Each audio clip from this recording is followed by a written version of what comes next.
All right, we're live. What's up, guys? How's it going? You know what? I don't think I added a thumbnail to this. Hold on, let me hit refresh. The thumbnail is just supposed to be a repeat of earlier today's thumbnail. Hold on, let me grab this. So let's hit download. Yes, save. Yes. Okay, let's close that. And let's grab our menu. All right, whoa, man, time going by so fast. Look at that, I just hit the live button and we're already a minute in. I feel like it's only been 5 seconds. God, dude. All right, yes, it looks like I did not upload the thumbnail. That's okay, because we've got the thumbnail already. I'm just repeating last night's, or earlier today's thumbnail. Mister, I'm watching your stream on the plane. Really? Cool, man. How's your flight? There we go. Let's go ahead and update this. We're gonna hit change. And then that is the, please work. Oh, good. All right, now today's going to be,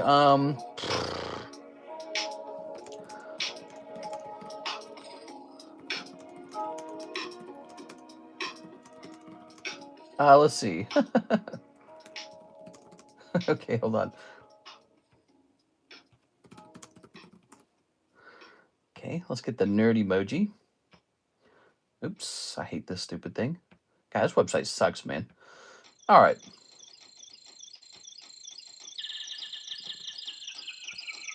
Please paste. What the hell? There it goes.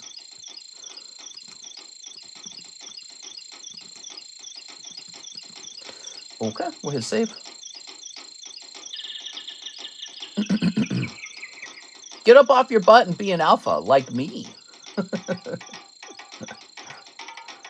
All right, let's see, point up.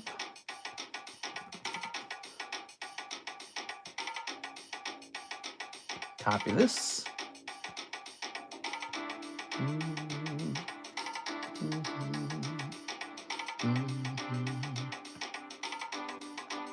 Mister, you're actually here on time. Well, tickle my pickle. We're actually slightly late. So tonight we are pricing up the slabs. Scoopy doopy doopy doopy.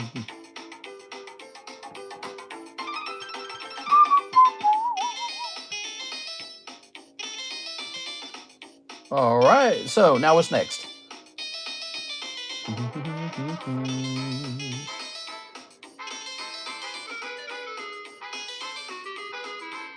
Scooby-Dooby-Dooby-Doo. All right. Let's delete some of these useless emails. I had Taco Bell today against my will. I did not want Taco Bell, but Carrots did. It was so gross. All right, let's see.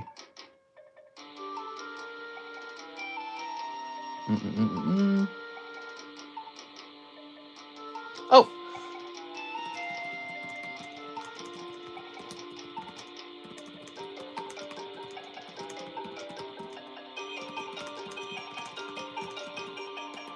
All right, Mr. Christopher Houghton did not know that we already opened the next box. Hold on, Christopher Houghton.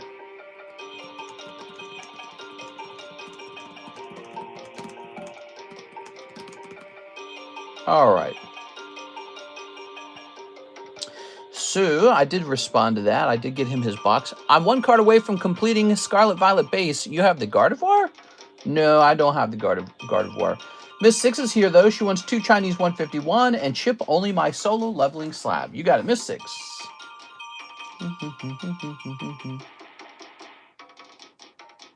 All right, give me a second here. Let's see. Oh, come on now.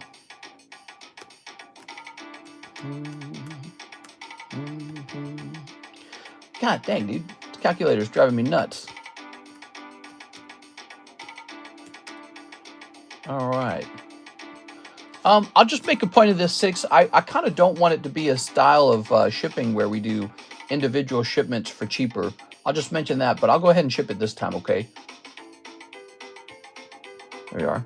I think I did that for you one time. There you are. You better come back. Hey, what's up, Red Roxy? Yeah, the normal shipping amount is $9. Let's go ahead and log in. Because we have a nice fancy person doing the shipping. That's what's going on. You're really tipping Alexis is what you're doing. So it's the cost of the postage.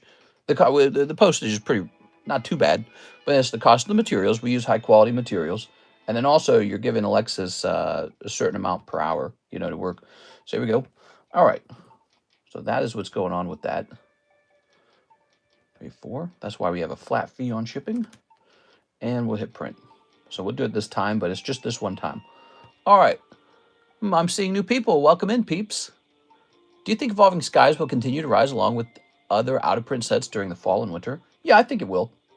I think it's a more popular set to open. Plus, it's more popular just for the fact that it actually has superior cards in it.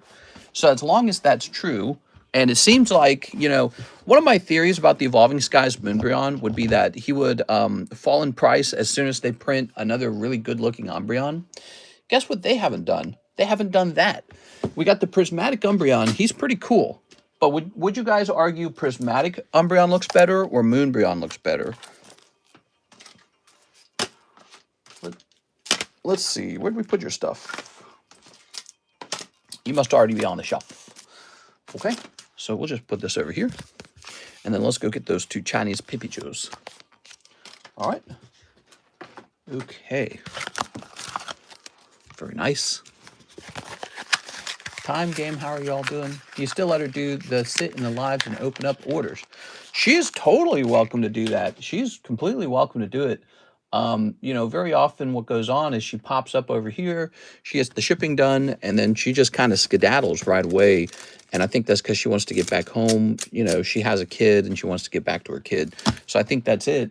So I think there has been some point where it's, you know, we didn't talk about it, but where she kind of probably felt like maybe, you know, learning all the card selling and all that was not the most optimal use of her time or something like that. Or, you know, maybe the schedules didn't line up in a favorable way. Look at this, you know, because she has to have somebody watch her, because her husband works full time. She has to have somebody watch her kid at some point, you know. So here we are. So Miss Six, thank you so much, Six. We really appreciate you. I like Cypher better. Chili Cheesy Burrito, September 9th. Do you think Evolving Skies would have that lasting effect? Well, I think what you mean to say is Evolving Skies already has a certain percentage price gap with everything else in that time period, Sword and Shield. And your question is, will that gap continue to widen? Like, will they discover that Moonbryon continues to be much more desirable than everything else and that the demand is even higher for it? I don't think you'll be as prominent anymore. I think it's already too far ahead. So I don't think it's going to be as prominent. But yeah, I think it'll still exist. Oh, wow, these are cool. Did you guys see these? These are really nice. Ooh. Some of those 2015 Mario poker cards. All hail Magikarp. Okay, I feel like the hype for Prismatic, it's going to last longer than Evolving Skies did. Well, it's a good set. It's definitely a good set. Lots of good pulls in there. Hard to pull them, too. But notably, it's already much more expensive than Evolving Skies was when Evolving Skies came out. Because Evolving Skies was $150 per box when it came out. Divided by 36, what is that, like $5 or something? $4? Let's see.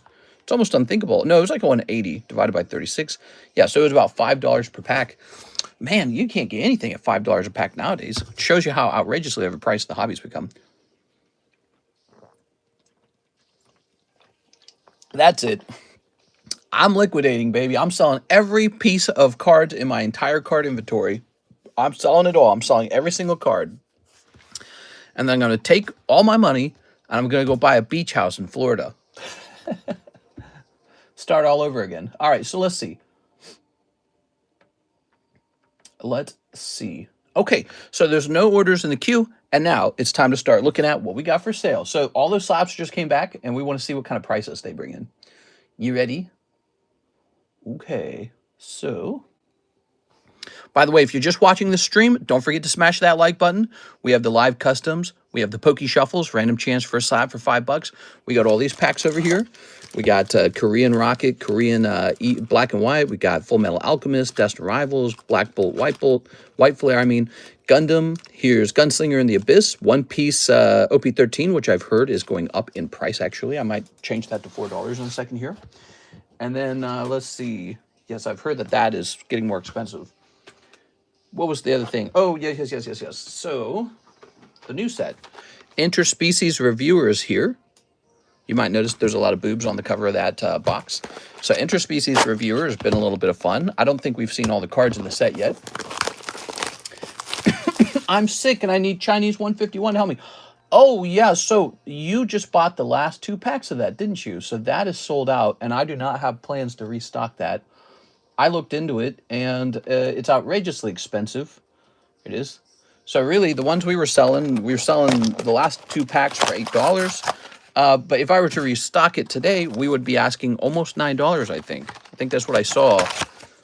I got to figure out the import fees and everything from China and all this crap. But the thing is, it's just way overpriced. There's somebody out there hoarding all the Chinese product, and it's kind of frustrating. And it's because, for some reason, Pokemon has decided China should be gifted with all of these really good exclusives. So, yeah, it's kind of a big deal, I suppose. Okay, so this is $5 per pack. $50 a box, okay? $5 per pack, $50 a box. Very nice. So we got these Nikke cards over here, too. Those are nice. What's the Nikke called again? It's Korean Nikke. Here it is, 2.5, Korean Nikke. This set is exclusively Korean. It's not made in Japanese. This has been selling like crazy. This has been selling like crazy. Pokemon's been selling, but yeah, dang, it's expensive. So expensive. Let's go ahead and rotate a round of slabs to the front. So here's a Pop 1 Chansey.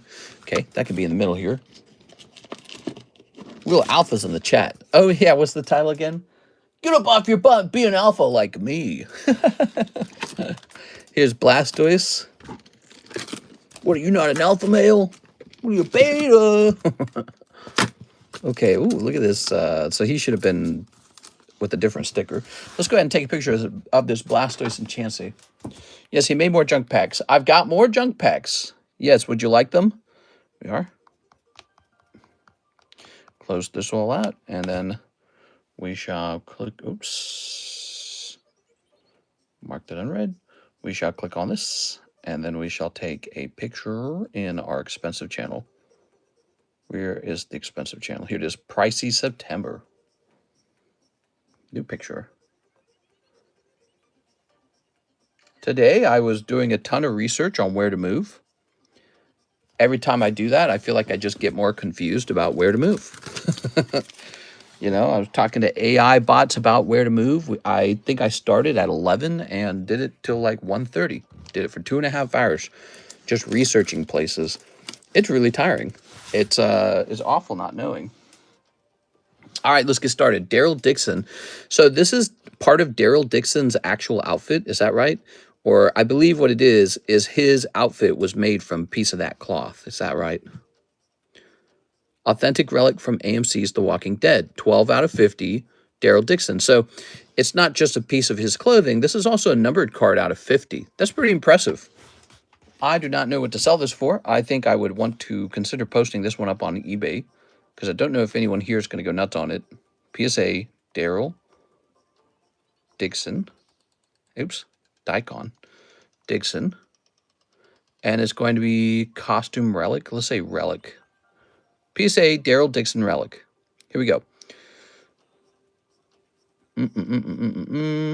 There is nothing like it. I mean, well, this one's kind of like it. Look at this one. So this one has a Daryl Dixon auto relic card. So I think it's also got his signature on it.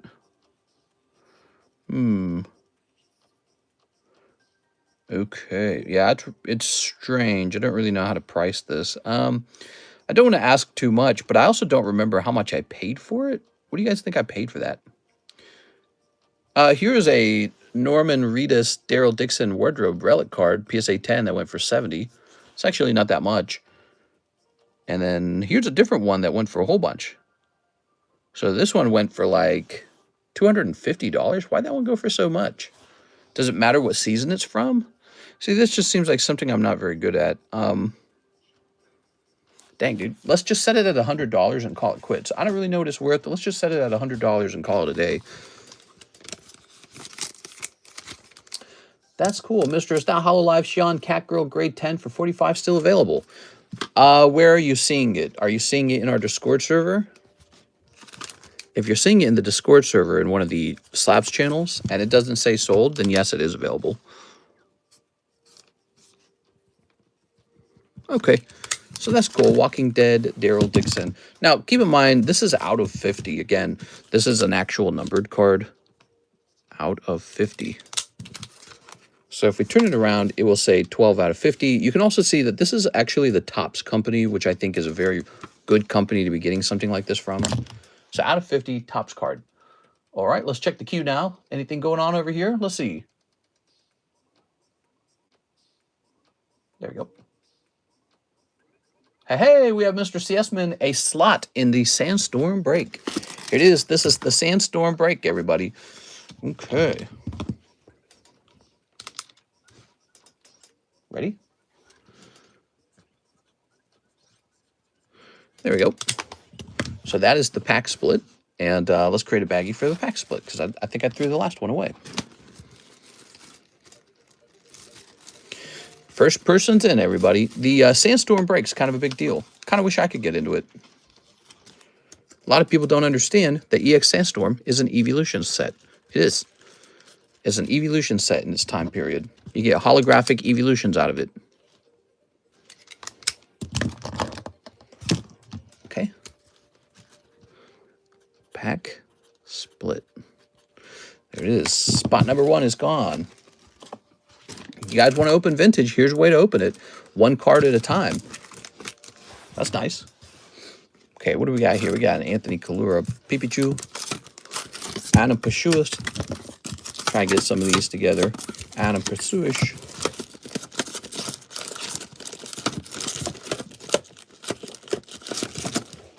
Got 3 here. Can I find any more?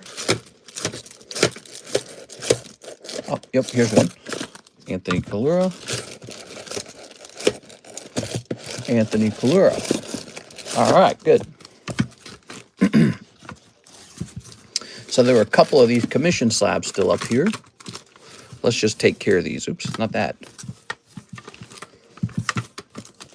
There we go. Let's just take care of those real fast. We're going to take a picture of that. This will go into our commissions channel. Did I say commissions? Consignment.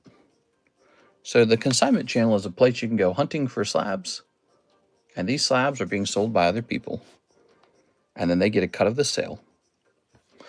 There we go. Notably, when the consignment first comes in, a lot of the slabs sell very quickly. The remaining slabs are always much harder to move. So it's kind of interesting that that works that way. This one's good. This one will definitely sell, the Eevee. I can tell. It's a nice, pristine Eevee. This one's not bad, actually. Rocket Returns Meryl, but it is Meryl. This will be hard to sell. This will be very hard to sell. And this will be hard to sell. This one will be very hard to sell. An 8.5 for 69. It's going to be hard to move that one. So that could float around here forever. I don't know. I don't know. There you go. A lot of good art in Sandstorm. I love the Arcanine. Yeah, me too, man. Me 3. We have an order. 6. 2 Chinese, 151. Now 6. There are no more Chinese for 151. I'm sorry. I think I was just explaining that to you. You might have already sent in. Chinese 151. Oh. No, I got that right. Yeah, that's sold out. Okay. 6, we are sold out of that. I didn't hear. Ooh, I'm sorry, 6. Yes, you bought the last 2 packs, and now we are completely sold out, and I have no restock on that one. 1 spot left in the Mega Sub list, by the way. Here's something you could save up for. So if you like 151, this is a 151 set. It's got the Surprise Gengar in it. It's also got the Bubble Mew in it. So this set should do pretty well. We've got 5 people out of 20 people in there. It's actually a case break. So when that goes off, we'll open up a whole case of that. How crazy will that be? 1 English black. Okay, 1 English black. Oh, I see. Black, not white? What's Black Bolt got that White Flare doesn't have, huh? All right, let's see. Just playing. Okay. Here's Elgium, Prism, Volcarona, and Water Energy. I thought you said she bought the last 2 packs. I thought I said that too. Thank you, Miss Six. Appreciate it. Those 2 last Chinese packs you opened did not have anything crazy in them either. I think it was just 2 hollows, in fact. There we go. Good. I'm back. Hey, what's up, Brandon? How's it going, man? All right, what do we got coming up here next? So this is interesting. Signature Arcane. Ooh, that is Signature Arcane. All right. Hey, what's up, Mr. Brandon? How's it going? How's life going? Oops. Okay. That used to be my card. Ah, that's where it came from. I wasn't sure where it came from. Let's see if it goes for any money. Are you ready, Brandon? So this is going to say Perfect Trace Arcane. Oop. Arcane. I have to make some money on it for sure because I definitely probably bought it from you. I don't know what exactly we traded or sold or whatever. So according to this card's going to sell for $165. All right.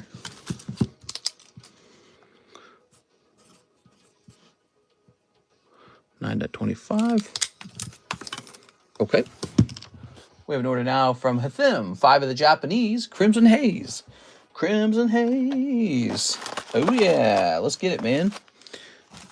1, 2, 3, 4, 5. There it is. Beautiful. Might want to look into it now, considering it comes out the 26th of this month if you're going to get any. Cody says, have you seen the cards that are going to be in the new gem set? I think that's going to sell pretty good if it's not already outrageously priced. The new gem set, right? The new gem set. Yeah, I saw the image for those already. I don't like it that the Chinese sets are getting all the attention. It's kind of annoying. Like, I wish that they would print it in all languages. Imagine they did that with any of the languages. Like, imagine Japan just got all these constant, super awesome artworks. It's kind of frustrating. Don't you guys think? Here it is. Ooh, look at that, Growlithe. It's kind of making me concerned. Like, I don't know whether to trust that they remain exclusive. What if they reprint it in another language? And then all of a sudden, you're sitting on a couple of these Chinese exclusives that, oh, they're being reprinted in Japanese and English now. And then they just, you know, dump in price. They just collapse in price. So it kind of forces you into a gamble. I don't like being forced into a gamble. I just kind of wish that they, you know, so I don't know what to think. All right, Mr. Thim. Remember, because we had like Golden Charizard, he was an exclusive card for Japan, and then all of a sudden he came out in English, and I was like, oh no. Mr. A bunch of waifu sets are coming in October. Englishes are Lane 2, Rent a Girlfriend, Date Alive, Volume 3. Yeah, you like the waifu sets? Are you a waifu hunter? Here's a waifu right here. Check this out. Holy booby mama. Jesus Christ, dude. All right, let's find out about this. This is Weiss Schwartz, PSA 10, Louisville.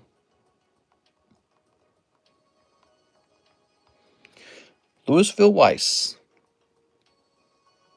Cheapest one, $40. Not even valuable. Cheap little card. However, it's not for sale. Don't try to buy it. It's not for sale. This card's going straight into the waifu shuffle. Got to keep that waifu shuffle spicy. Can't just be leftovers going in there. The main course has got to go in there. So give me a moment here. I'll make a little room. Okay, so watch what's happening. Watch carefully. 1, 2. So 2 cards going in. $40. That's a great deal, actually. It's going to make somebody very happy. Louisville. 10.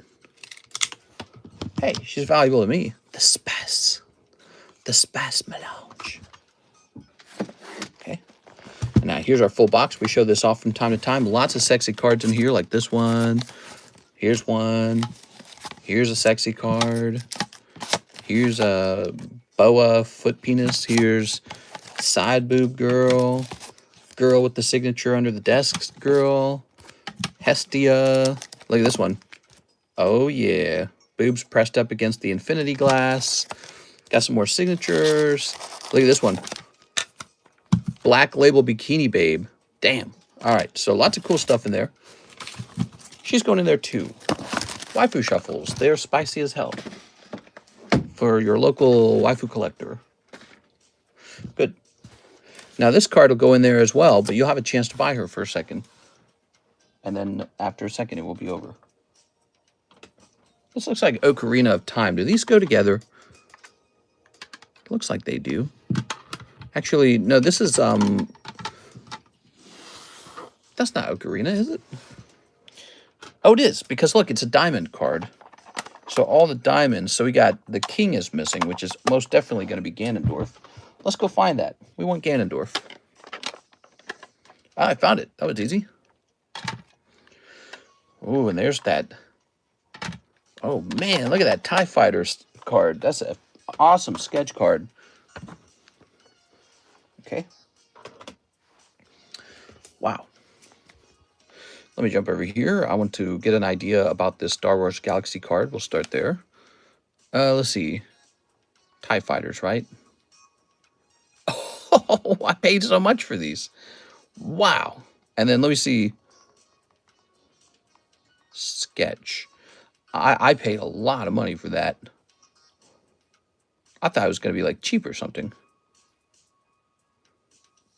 That is not cheap. Jesus, why are TIE Fighter sketches so expensive? They must be really desirable. Let me check sold. So apparently people really like it when you draw a TIE Fighter. All right. Close that. And then let me see again what I paid for it. Okay. And it graded 7, huh? So I paid like $125 for this ungraded. Then there's the cost of the grading. And then probably you'd like to sell it slightly above it, right? So I'm going to pick out a price. Jesus.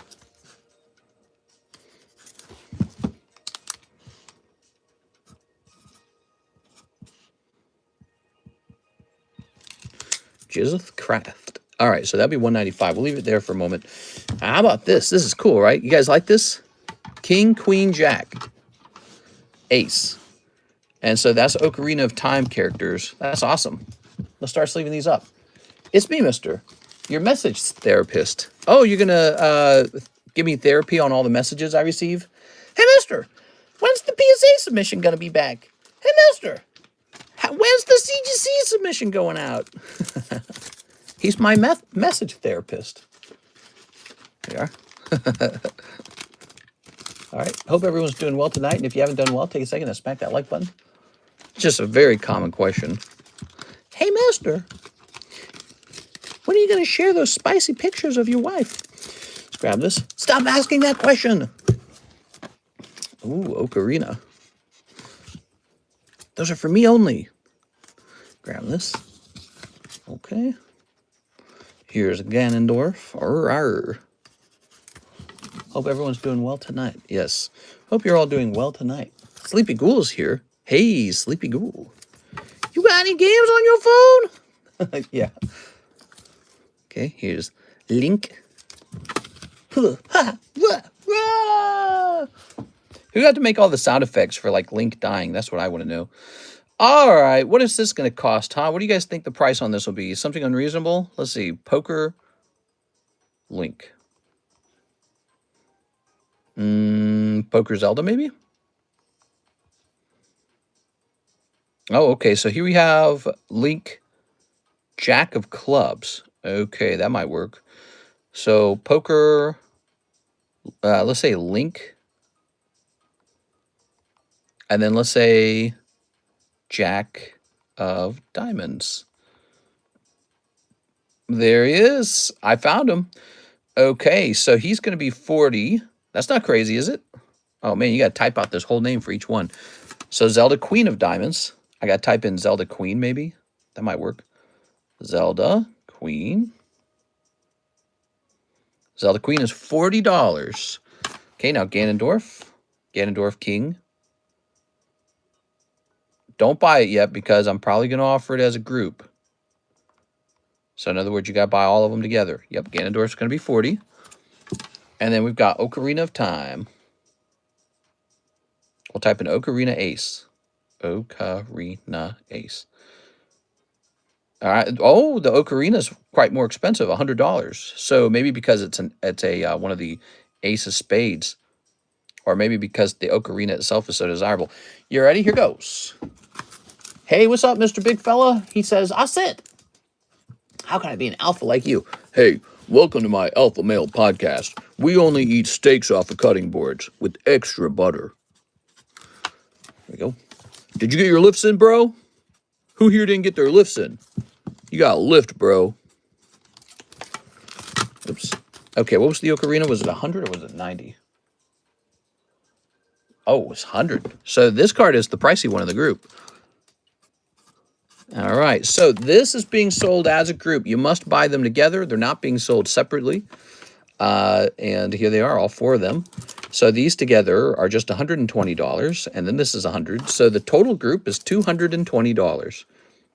That's not bad. That's like an average $50 a card. You get the whole group. I think that's super cool.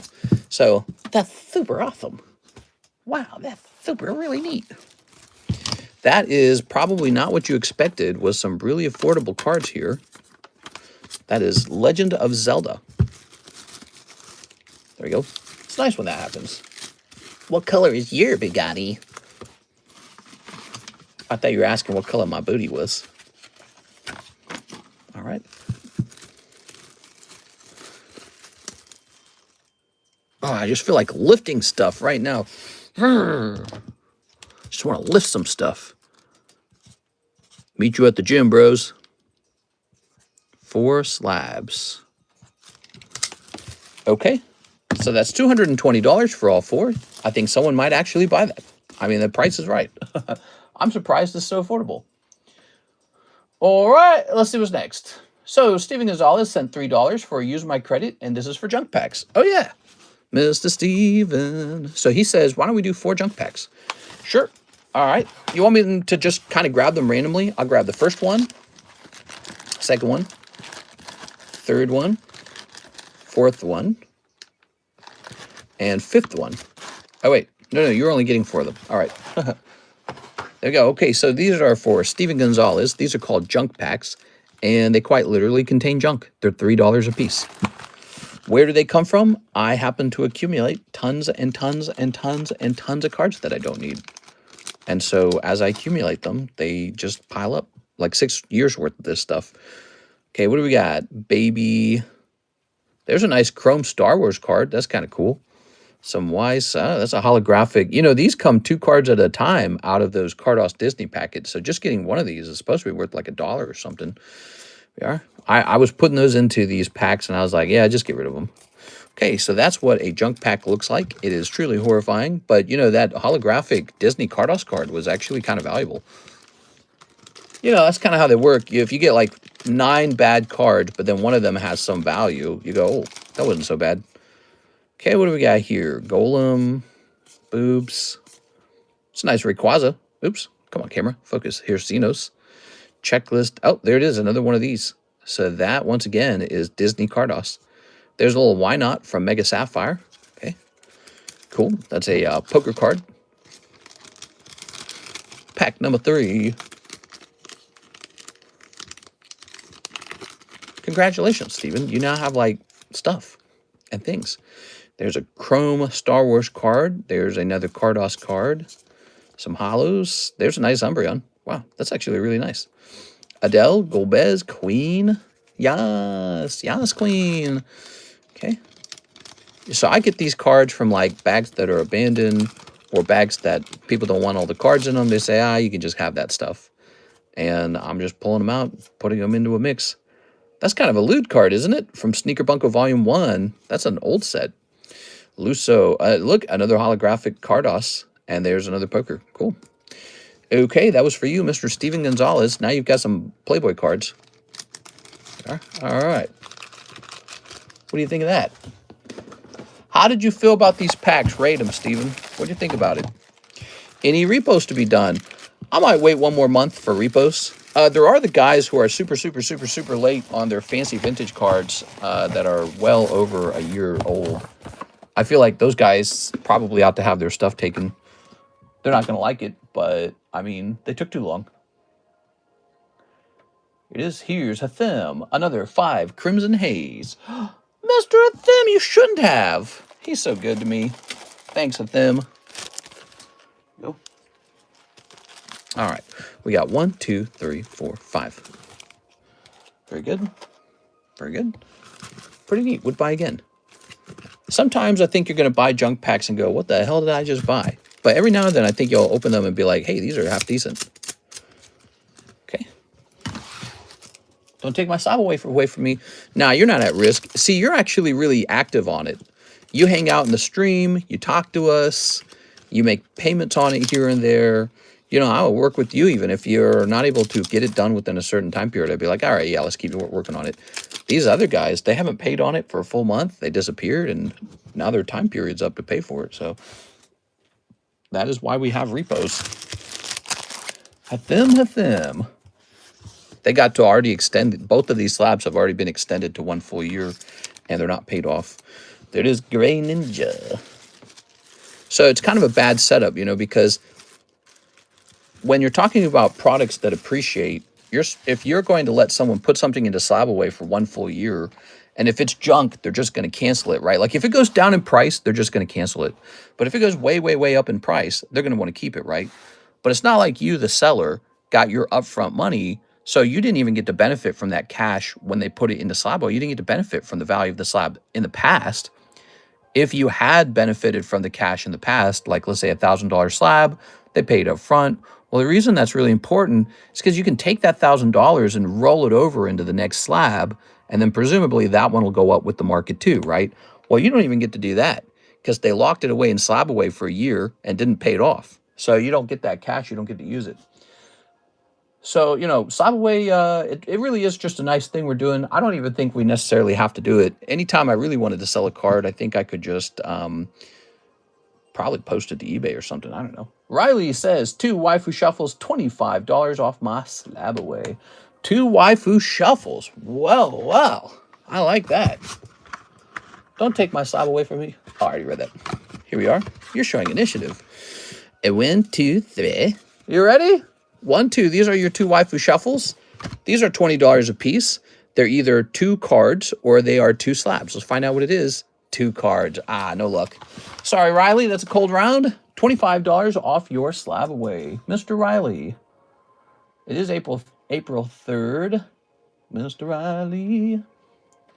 That's true. Your money isn't growing the whole time. Exactly. Like, let's say they had paid off the slab within a 6-month time period. I could have bought something 6 months ago with that money, and then that slab would have already gone up in value 6 months. So for just $25, they've extended the slab for a full year and then just not paid it off. And it's like, well, it's not a big deal if you just pay it off, but I feel like what they're going to do next is they're going to say, whoa, don't cancel it. I like it because it's gone up in price. So let me just not pay that off, but also hold it indefinitely. It can't be that way. And that's why you have to have cancellations and stuff like that. All right, this goes down to $30 remaining. Let's take a look at what they were again. Hold on. So it is Warning Due. Theodore Perez Jr. I like Theodore Perez Jr.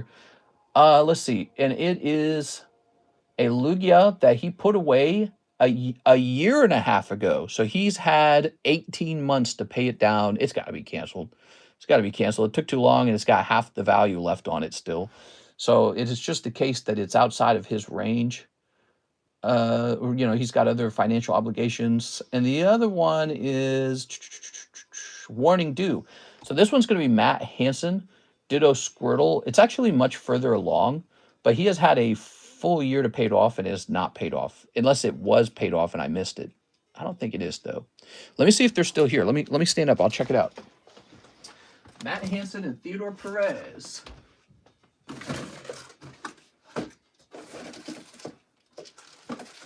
Maybe Matt already finished his and I just didn't take it down. That wouldn't surprise me because it's such a good slab. Let's see. Theodore Perez might actually be in here.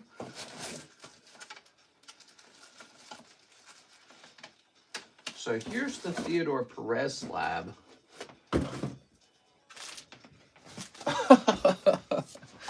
Priced all the way back on $324. Yeah, it's an old one. And then I didn't see the Matt Hansen one. It could be the case Matt already finished his, and I just never removed it from the, let's just check in here, okay?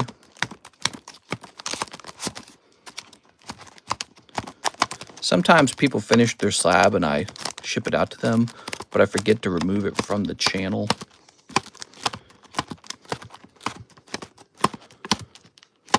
Maurice. Yeah, it's looking like Matt's might have actually finished. There's a way to check that. We're just going to go in and check Matt's payments. He did really good on that slab. You ready? Matt Hansen. I remember him talking to me about it. What a waste. That Lugia slabbed away, I'm guessing. Okay, so Matt made a payment on, he was here August 7th. Let's see. Please ship. Yeah, right here. He paid it off. It's been a while. 200 toward my Ditto Squirrel. We'll finish it off next month. Can I ship it after a year?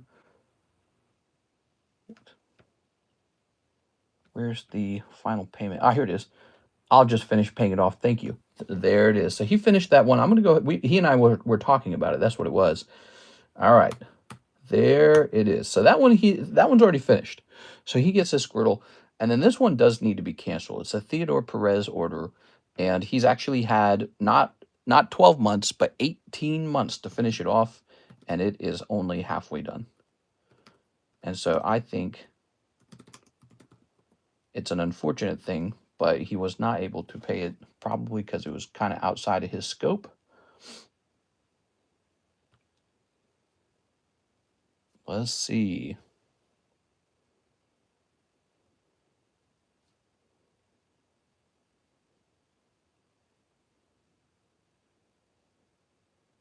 Has he made a payment in a while?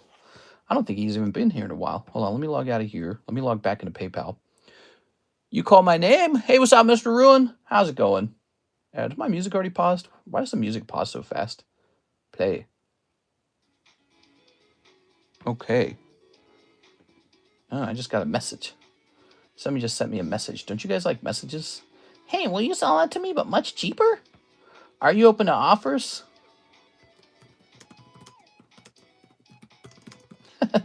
Last sold was 300, so no. All right. I want the card. I just don't want to have to pay for it. Yes. So the card last sold for 300, the Slowpoke, so I listed it for 300. That's the last sold price. And he still wants it less than that. What? The market's going up, bro. Don't be greedy. Just if you want it, go buy it. If you don't want it, just go buy something else. But don't ask for a lower price on an item that just sold for that amount. Doesn't make any sense, does it? All right. People are crazy sometimes, man. I think people get into this mindset where they're like, if I just ask enough people, I'm going to find a big, great deal. But I don't think that that's necessarily true. If you ask a whole bunch of people like a ridiculous deal, some people are going to end up like blocking your account so you don't come back and ask them again later. All right, let's see. That's what'll actually happen. Theodore Perez. Let's see the last time he was in here. So he was here on 6/25. No, that's Theodore Labby. I take that back. That's not Theodore Perez. Theodore Perez was last here. Oh, wow. He hasn't been here for a while, and it looks like he's got some kind of subscription, $6 subscription with me. Is there a way to stop this? Okay. Been on the hunt to slab away something else. You've been on the hunt to slab something away, huh? So I'm going to go ahead and cancel this card. Give me a second here, guys. I'll grab this guy's email. Got the big 3 from Celebrations and a 10. Celebrations. Here we are. Celebrations is cool. I don't have anything wrong with the Celebrations. What's the big 3? Obviously, one is Charizard. The other one's Umbreon. What's the third one? If you're not talking the metal cards, that is. Whoa. Has he been making any payments? I don't understand. Let me see if he was paying another way.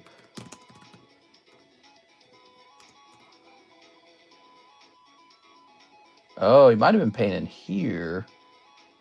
Oh, okay. He's paying in Bank of America.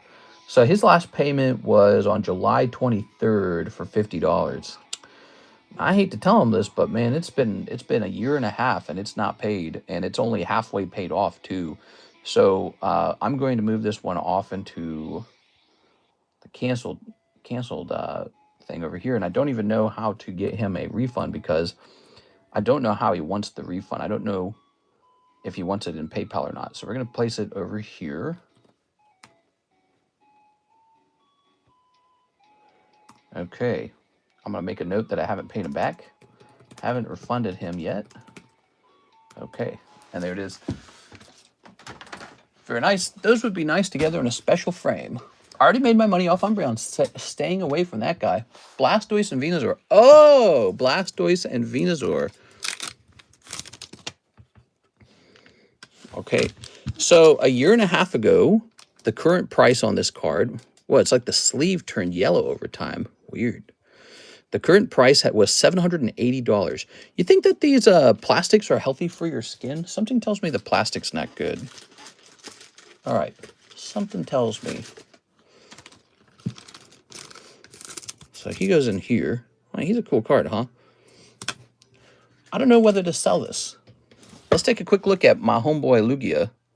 We're pricing up PSA slabs today, so let's see if we were pricing him, which I don't know if I am. Lugia Game Boy. Oh, wow. It almost looks like he is 2,000 now. Is that right? We are? Okay.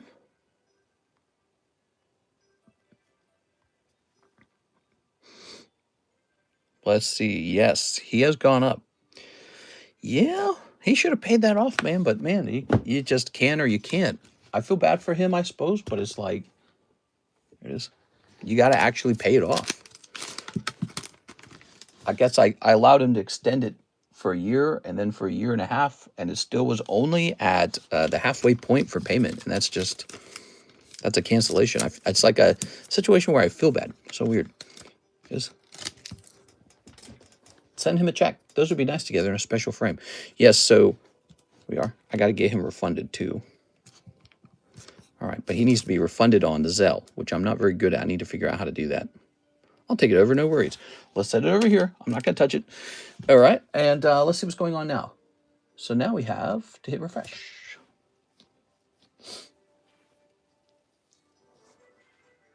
I'd fully pay off my current slab away right now for that Lugia. I'm not going to lie. Let's see. What is this? No, close this. We're getting back to our queue. Okay, and we're over here. Okay, and we're over here. So now we have an order from our good friend, Hathim. Last 5, Crimson Haze.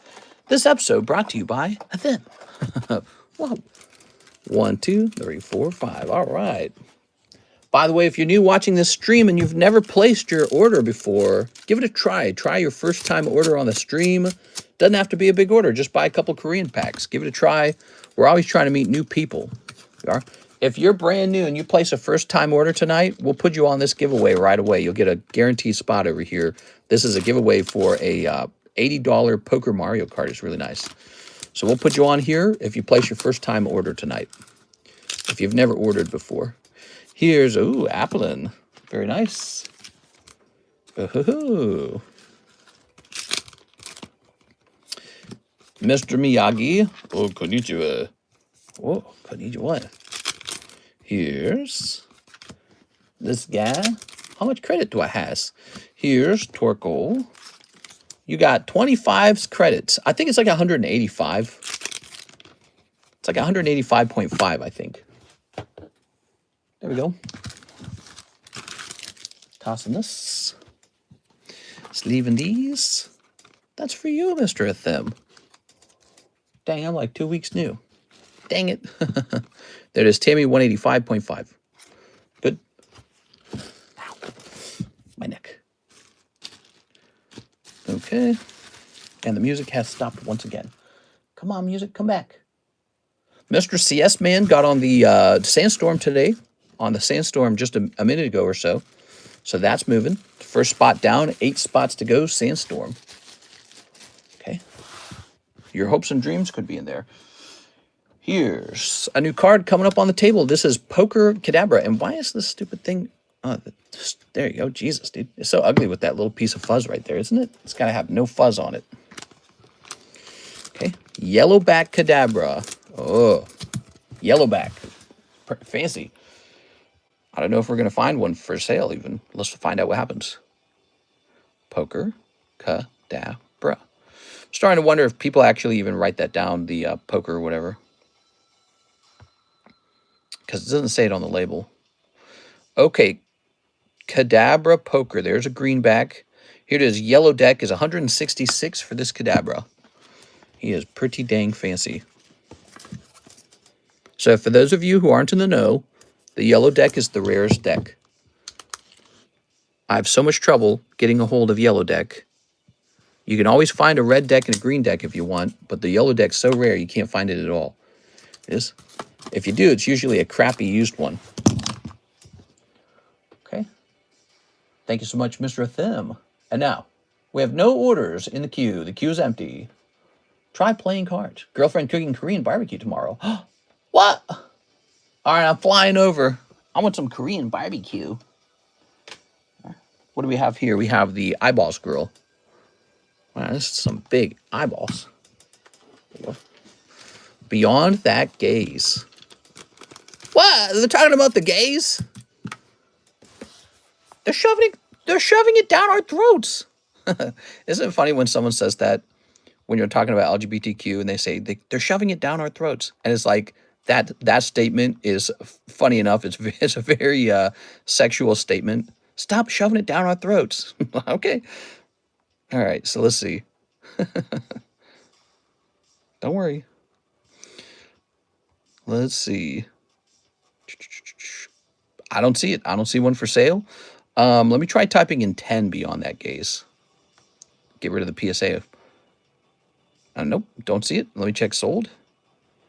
Did you see the Palestine protest clash with the LGBTQ protest? I did see that, yes. I did see that. They were fighting. It was friendly fire. It was friendly fire. Fire. Fire. Yeah.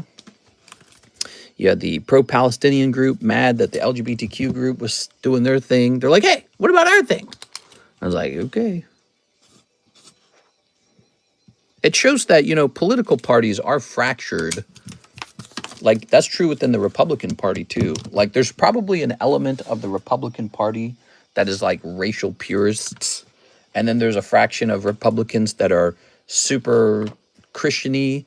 You know, like that would be that Kirk guy, Charlie Kirk. He's, like, super Christian.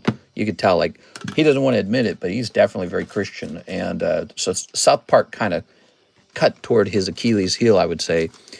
There's Ben Shapiro. He's Jewish. He's a Jewish conservative.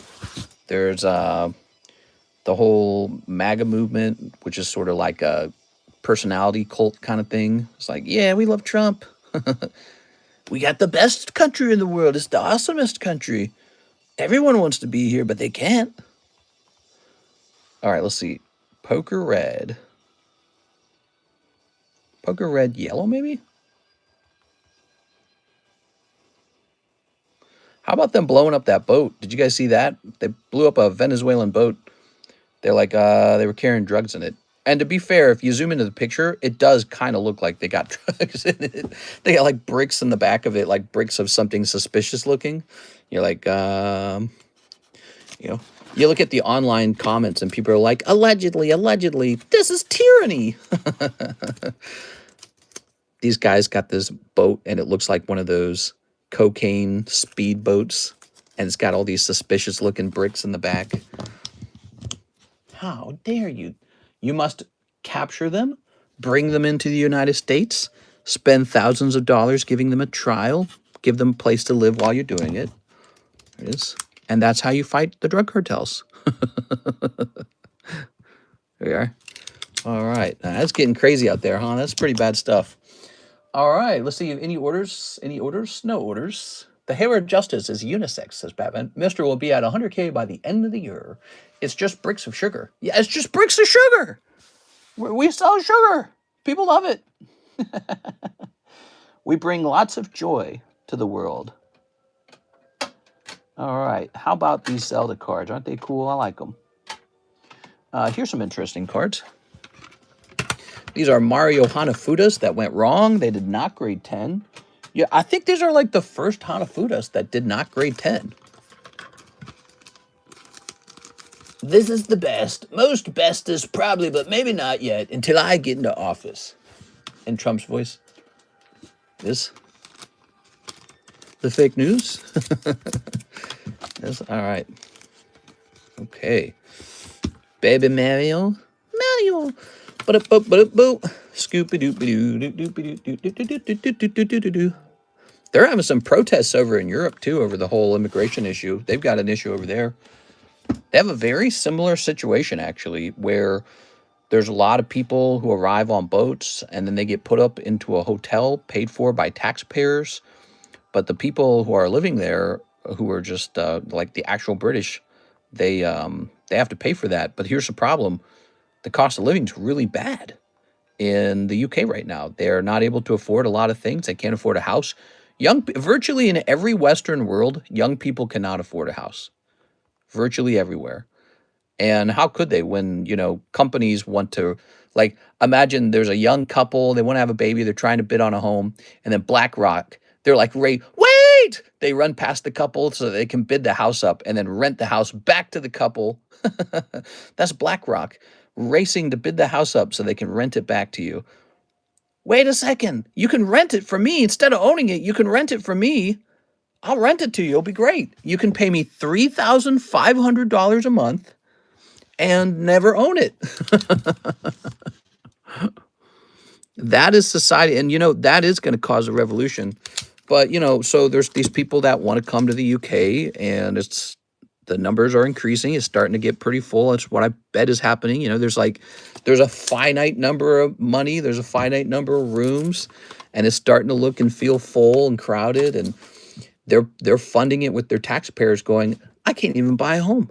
Why am I paying for these guys' hotel rooms? It doesn't make any sense to me.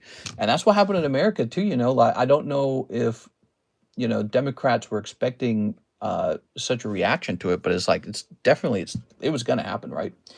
Genesis jumping on that junk pack wagon. Okay, you want, what, 7 of the junk packs? That's so many junk packs. Do you think Trump is having a better term than Biden did? Biden had a pretty bad term with the withdrawal from the Afghanistan war or whatever. 2, 3. I'm just going to pull them straight out. 4. You know what? I'll shuffle them when I put them in the box. How about that? 5, 6, 7. All right, there we go. Sent for the cat girl on PayPal. Meow. The cat girl. What could you possibly be talking about? The cat girl? What cat girl? I wasn't selling a cat girl. What is he talking about? I'm going to go into a BlackRock commercial, get sponsored by BlackRock, and then get my house by them.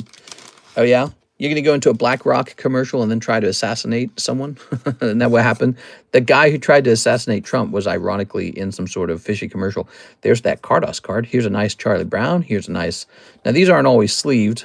We are, but we're, you know, they go back into their baggie here. Just handle them gently when you get them. CGC 10 Pristine Hololive Shion. CGC Pristine. Is that in the Discord server? Is that where you found it? Ooh, that's a nice rainbow chrome Star Wars card. I'm giving these cards away. That's not bad.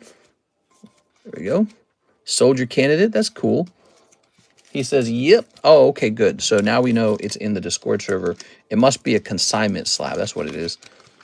All right. Just be sponsored and wear BlackRock gear. Okay, we got some hollows here. There's a Carddass card. Wham. Okay. All right. I just reach for whatever's in my vicinity and start putting it in the bag. That's what happens. That's how I make these little baggies.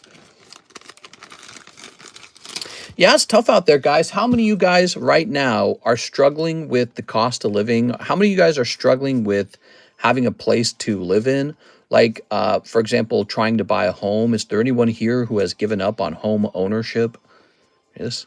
It's nothing to be ashamed of because, you know, when I went shopping for a home, my very first home I bought with Karis 8 years ago before COVID, and we paid, it was $90,000. Yeah, that's in Missouri, of course, but it was $90,000 our first home, and then we sold that for 140 during COVID. So it went from 90 to 140 like overnight. Yeah, what do we got? Venat. Okay. Pacos. Fortnite. The Goof. That's a good one. I've graded and sold that before. Mister, what are your thoughts on the Trump blowing up the Venezuela cartel boat? Oh, we were just joking about that. I was saying if you look closely at the boat, it really does look like some sort of cartel boat. They got these suspicious packages in the back of the boat, and you think, what could they possibly be putting in there and heading our way with that looks like that? It's got to be drugs, right? It's got to be drugs.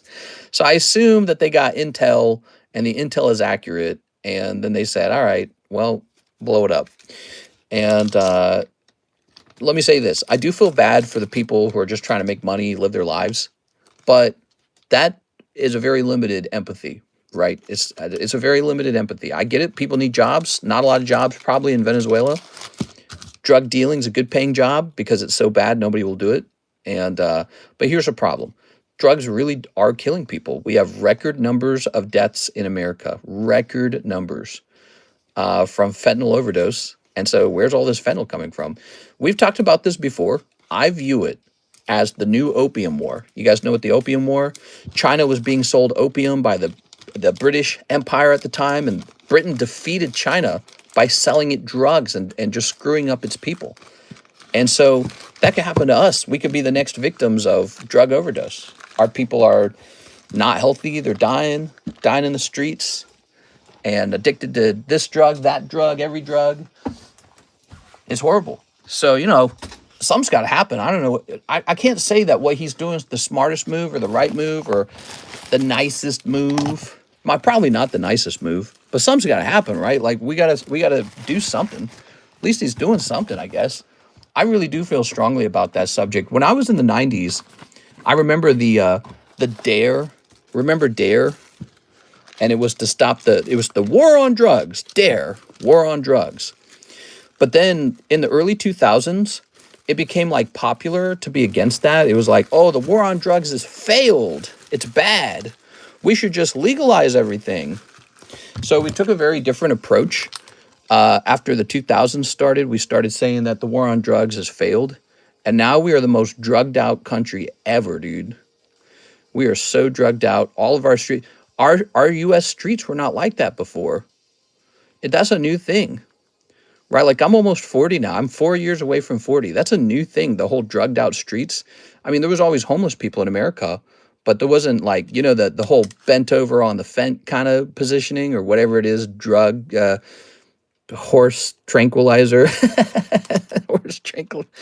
whatever it is they're doing, you know, Necroid, Superzen, I don't know what it is. Our streets did not look like that, and they look like that now, and nobody wants to solve it. And then all these other countries that hate us, they make a killing selling us these drugs. They make so much money. And then when you hear the real numbers for like how many people die from drug overdose, it blows your mind. You didn't even know it was a thing. You find out people are dying, like 120,000 people a year are dying from fentanyl. 120,000 a year. That's a catastrophe. That's really crazy. That's actually the biggest problem in America by numbers. You know, put everything else aside for a second. We have one major problem, and it's the drug overdose catastrophe. 120,000. It like fluctuates between 90 and 120. But how many like sad homeless people disappear behind a stinky dumpster and die on fentanyl overdose? Or how many people do the fentanyl, get off it, but it's already damaged their body really bad, and then they die later from heart attack, and it's written down as heart attack or something like that, right? So, you know, if the confirmed deaths are 120, the real deaths are probably like 180 or some crazy number. I mean, oh my God, dude. It's really, we're coming up on September 11th, which is a very sad time, very somber.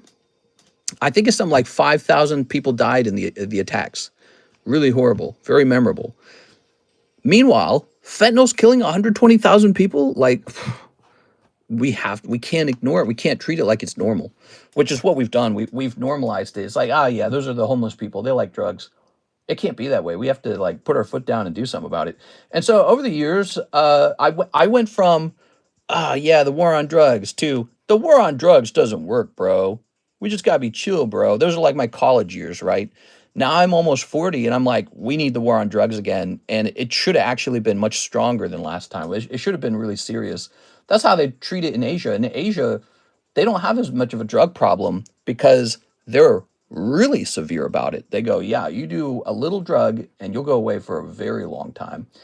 So that's how, if you have ever looked at Asia and you felt like Asia's smart, or you like Asia must be doing something right, they're so clean and creative and pretty over there. Well, you do a hard time for like marijuana even, which maybe that's too extreme. But okay, but we can apply a rule like that for something like fentanyl and we just don't. And we know fentanyl is very deadly. Here's Nathan Gordon, Pregrade, Ethan, SAR, Misty, Psyduck, Eevee, Hero, Alt, and Ethan's Typhlosion. You got it. So you got a list of cards that you want to pregrade on. Let us begin. My drug is GMA Slab. Singapore gives the death penalty, basically. Jay Oliver says, correct, the unreported accounts. Exactly. So we don't know the true number of people who have suffered unnecessary death because they were exposed to fentanyl by drug dealers who are just trying to get rich and make money. And so it's really horrible because you got these drug lords who become like multi-millionaires, maybe billionaires. Who knows? Who knows the most a drug lord has ever made? Okay, so you want Eevee Hero Alt, Ethan's Typhlosion, Misty's Psyduck. I hope I didn't pass the Ethan Ty. No, I wouldn't have passed that. That's going to be an Altart, isn't it? So you don't even know how much money these guys made, but they're profit motivated. So, they're good capitalists. God, dude. Isn't that sad? It's really bad. I want people to not have to be fighting the urge to do drugs because they were never in an environment where somebody is pushing it on them. You should not have to protect your mind from the urge to do some sort of horrible drug. You should be in a drug-free space. That's what you need. That's what the government should provide. It's obvious people need help with this. If it's sort of like a, anarcho-capitalist society with no regulation, no rules, and drug lords can come in and sell drugs as long as we make a little tax money off of it. Oh, yeah, well, we make all the tax money. I've heard that argument before. If we have a society like that, I think you're just going to see tons and tons and tons of people die because they have this unfair drug being pushed on them. And the whole purpose of it is to override your willpower. That's the important feature of a drug, is that it's so powerful that you can't control yourself around it. And then, it kills you. But people need like family. They need community. They need quite literally love. I know that sounds so corny, but it's so important to have somebody like tuck you in and say, hey, I care about you, and kiss you on the forehead. All those things are so important. And people don't get that in their life, and they have no success. Maybe they don't have a right career. Maybe their job sucks, whatever it is. And then they go to bed sad, and the next day they go, I am so sad. I'm just going to try this drug. It's going to make me feel better. And, so one step is to help people get away from that. The other step is to get the drugs out of the environment as well, so they never have that as an alternative to taking the hard path and improving their lives. So take that away from their environment so they can't take the easy route of just, doing fentanyl. Like, oh, fentanyl's right there. Fentanyl loves me. I promise it doesn't. Okay, where are you? You got too many cards, man. Ah, there you go. Found the Ethan. All right. That's nice. That's nice. You like this Mew? That's nice. Your Mew's nice. That's cool. Ooh, there's the Psyduck. Okay, there's the Psyduck. Who are we missing? Ethan, Psyduck, Eevee, Heroes, Alt, and Ethan's Typhlosion. Oh, this is that's the Alt. Okay, we got it. Okay, we got all his cards now. We're ready to do a pre-grade. All right. Prisons for Profit. What do you guys think about that? You gotta, if people are gonna get help, they gotta find ways to get dopamine into their life in a healthy way. And that means doing like good, you know what I mean? It means like having family, having friends, having hot sex. You know what I mean? It can't be fentanyl. But it turns into fentanyl because that's all you have left, and it's easy to access, and you just snort this thing, and it's very easy, and then it kills you. And you get hooked on it, and your brain can't say no to it once you're hooked. Your brain doesn't have the willpower to say no once you're hooked. Okay, slide off centering. Good on the back, though, real good. Okay, checking the front. All right, so I would anticipate a 10 on this one. However, I'm going to give it 10 minus for off centering. So that's 10 minus. All right, you should be making love, not making a spoon with a lighter setup. Here we are. Let's see. Ooh. Okay, beautiful on the back. Nice edges, nice corners. I like the centering on the back. Here's the front. Okay. This is called a pre-grade. He's paying $3 per card to have me analyze the card. All right. Slide off centering right to left. This won't get a black label, so it's not worth trying to send it to BGS. However, I'm going to give it a 10 because I believe that this actually has a pretty good shot at a 10. I agree. We can all benefit from love and socializing with your loved one. Problem is, not everyone grew up in the same environment or had the resources to dig themselves out. Yeah, what you're basically saying is life sucks and it's difficult. I'm agreeing with you that it's difficult. What I'm saying is that one service that the government should provide is making sure you are not tempted by drugs to replace those things, because the government should be out there getting rid of those things, especially drugs like fentanyl. I'm telling you, fentanyl, like you want to eat a cookie, go eat a cookie. You want to smoke a bong with marijuana in it, go smoke a bong with marijuana in it. But, you know, the fentanyl's got to go. And I guess that's kind of what they're doing here. All right, this is going to be 9.5 plus because it had a dot on the back that I didn't like. So this one leans toward a 9. Okay, there you go. Would I still grade it? Yes, I would. Here's the Ethan. That could be a 9, though. Be careful with that Mew. Okay. In other words, I think it leans toward a 9. Okay, the edges are not perfect on this one. No point in sending it to BGS. Okay, you have the frilled edges. That's how I think of it, is frilled edges. These looks really nice, though. Centering is fine. Okay, so he's going to be 10 minus. 10 minus means if you sent this to CGC, I don't think it would get the pristine 10. It would get gem in 10. That's probably going to be a 10 at PSA, though. You get them off the streets by legalizing and providing treatment facilities to keep it off the streets and eliminate the drug dealers. I think you could definitely focus on eliminating the drug dealers. And I think that's what Trump's decided to do. He's like, we're going to blow you up. What do you think of that? Here we are. They get it over here somehow. I don't know how they get it over here. Maybe they figured it out, though. Let's see. You got to get it through the border or something. I don't know. Okay. Right, let's see.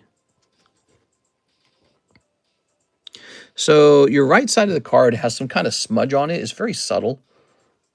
I don't know if you can see that, but it's right here. It has a slight smudge. And so I don't know if the graders will detect that, but if they're using really high quality imaging, they will detect it. Not to mention, it's definitely not worth sending it to BGS. All right, and then we have this issue in the bottom right-hand corner right here. So I don't like that. I'm giving this card an 8. So there you go. We've successfully sniffed out a card that's not worth grading. So now you can avoid spending money on that one. You sold your boat to the drug cartel. You get them off the streets. But speaking of frilled, the frilled shark is kind of creepy. I hope he sends in the National Guard to all the schools like it was suggested. Kids need security. Yeah, I don't know. All right, so I don't know about all that. Imagine our National Guard just becomes school security. You know, it doesn't really make sense to do that. If it was really necessary, then just hire school security. So 10 minus 9.5. So this is 8, 10 minus 9.5, 10, 10 minus. Those are your grades. Nothing here looked like it was worth setting to BGS for the black label. The black label is a perfect flawless card, and it's so hard actually to find a perfect flawless card. Most cards do have flaws. Thank you, Mr. Nathan Gordon. Did you find that valuable? I hope you did. Okay. Way too many schools for that to work. Yeah, they are. Well, I mean, if you just give all the kids guns, they can defend themselves. They have a right to defend themselves too. They are. That's that South Park episode. Remember that South Park episode? Speaking of which, I think we get a new South Park episode today. I believe we do, don't we? Who saw that? There was a commercial for it. Something like, I think it's a Labubu episode, so I'm very much looking forward to it. All right. I forgot I had the SAR and Arcanine. I'll probably tag grade those. Nice. Very good. All right. That was Nathan Gordon pre-grade. Julio Oliveira. The CGC Pristine 10 Hololive Cat Girl and 10 packs of Korean Blue Sky Stream new bags. Thanks as always. No problem, man. So let's jump in here. We're going to go to, so consignment perhaps. You said it was a cat girl. Meow. How much did you say? You said $45 for it? Okay. Oh, here she is. I found her. And wait, are you sure? It says 30 on my screen. Is that right? You said it was 45. Pristine Hololive. Hololive. Okay, I haven't found it yet. Never mind. Different girl. Help me out. Where is it? Help me out. What channel in the Discord server is it? And what's the day of the picture? Yeah, you gotta help me out a little bit. So tell me what channel it was in, and tell me the day that it was posted, because you'll notice each picture has like a day. Yeah, more cat girls? September consignment. Okay, so it is in the consignment channel. I've been looking for a consignment card of Snipes. Tell me that Halo foil slab you have. Okay, we're looking for the cat girl. Cat girl from Hololive. What could go wrong? Oh, I found it. I found it. I found it. Okay. I'm going to mark it as sold. Cat girl sold. Good. And now let's go find it. It's a Stexkowski card. Hopefully nearby. Okay. Sorry about that. There's so many slabs in there. A lot of slabs. Get a lot of options. Hopefully it's at the top. I don't want it to be at the bottom. Meow, meow, meow, meow, meow, meow. I say everyone gets fentanyl. We could all be fentied out together. Nope. All right. Aha, found it. Oh, meow. Very good. I know the solution. The solution is sex robots. Are you lonely? I can fix that. Okay. Okay. So nice. So with this being sold, we need to go over to the Stexkowski card. That's not the Stexkowski card. Put this back in here. Hanging out, nodding off. Always wanted to try that. I've been looking for a consignment card tonight. All right. Zachary. There he is. He was at 0.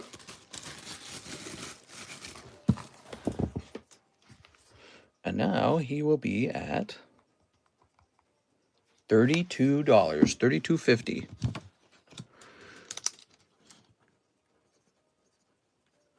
There it is.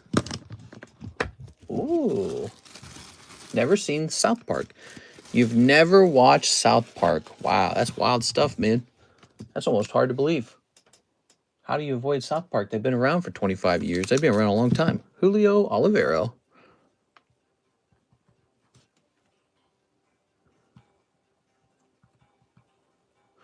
All yours. Thanks so much, man. Oh, this goes back down. There it goes. Okay. And why don't we price up a brand new card? A brand new schmard. Look at that Dratini. He's so nice. He's so nice. We need some new sleeves. Package is coming Saturday. Happy days. There you go. Not a huge South Park fan, but I will say SpongeBob has had a better presence in my generation. I haven't been a fan of the last couple episodes. I feel like they're really just strictly political cartoons, like straight out of the newspaper. You know what I'm saying? I watched the remake of King of the Hill, and I was actually invested in the characters from King of the Hill. And I kind of missed that for South Park a little bit. Like, you know, like they're developing the characteristics of the boys, their personality traits and stuff.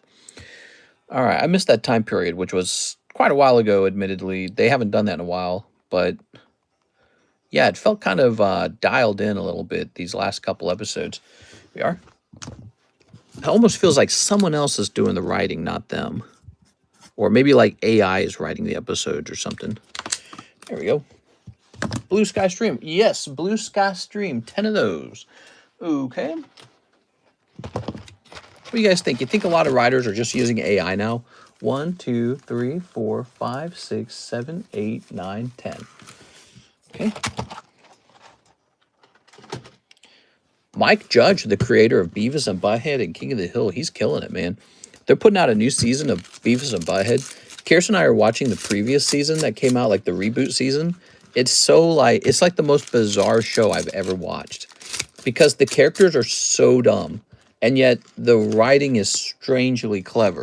You know, the characters are as dumb as nails, but the show will have like some sort of message to talk about. It's very artsy somehow. It's really, really cool. And then it's just so stupid to watch it. And then King of the Hill, again, you're actually interested in the characteristics of these cartoon characters and what happens to them. You know, you're like invested somehow. And it's like characters you don't get to see a lot of TV shows about, like ultra conservative Hank Hill and his not so conservative son. It's really fascinating. Such an easy watch. I would say what happened to South Park is what happened to Star Wars when George Lucas sold it off. Did South Park sell off? I think it's deeper than that. I believe bigger corporations regulate what they can and can't get away with that on their platform. Skeeters. What's up, Skeeters? All right, so here's this. Haha. Meow, meow. Good. And new bag. So let's get your new bag. So you did pull a hit out of the box, the Blue Sky Stream box, but it was the Schoolboy, and he sucks. He sucks ass. Okay. Very nice. Julio. Oliveira. Okay. Very good. Oops. And we're going to grab this. Wait a second. You got a bag. Oops. All right, let's pop this in here. South Park is just doing what Law & Order does, just taking news and making episodes out of it, unlike King of the Hill. Yeah, that's what it is. That's what it is. You know, there was a time period where they made like these really crazy episodes. Like, remember the Imagination Land trio? Or do you remember like how about that Christmas episode with the Critter Christmas? There were so many like ultra creative episodes that they would come up with. And these last couple seasons just kind of feel like they're repeating the news. And that's maybe why my brain says it feels dialed in. Like they're not really working that hard on it. Joey Albrecht says, new here. Can I get a free one? $50 to Subway. Oh, he's new? He's new? Oh my gosh, he's new. I'm going to get him a new spot. Joey Albrecht with that awesome Charizard. Joseph, I heard Charizards were going up in price. That's good for you because you need this one to go up in price. There it is. All right. Now, 3 Pokey Shuffles, 1 Destined Rival, 1 Paldea Evolved. Cartman making a kid eat his parents. Yeah, crazy stuff like that. Well, and that's character development, right? That was a major character development episode for Cartman. And maybe after a very long time, they don't feel like they need to do any character development. Maybe that's the process behind their thinking. But, you know, your brain still craves some kind of story. It does. It craves some sort of story to be told. Not just for like look, we can draw really ugly things or something like that, right? Like, let's see, Paldea Evolved. Aha. Or like make a point in the cartoon that's very gory or something. Okay, very nice. 3 Pokey Shuffles. Let's get those Pokey Shuffles. Oops, what is this? Oh, the pack split. CS Men's in there. Jump in that pack split, guys. That's why I enjoy movies better. I'm the other way around. I usually enjoy TV better. I feel like they haven't made good movies in a long time. Did you notice that? It feels like movies have kind of fallen off. Do you think companies now go for like TV shows more than movies, or social media even? Oh, that's cold, man. Cold round, Poke Shuffles. The short form content is almost getting diluted. Nah, dude, I never run out of short form. It's crazy. Short form's king, man, because you go over to it, and instead of having to wait 20 minutes to learn a piece of information, you get the information in 1 minute. Now, everything being pushed into 1 minute is amazing. It is. All right. But you're right that there is a place for movies. Movies are like a book from beginning to end, hour and a half long to 3 hours.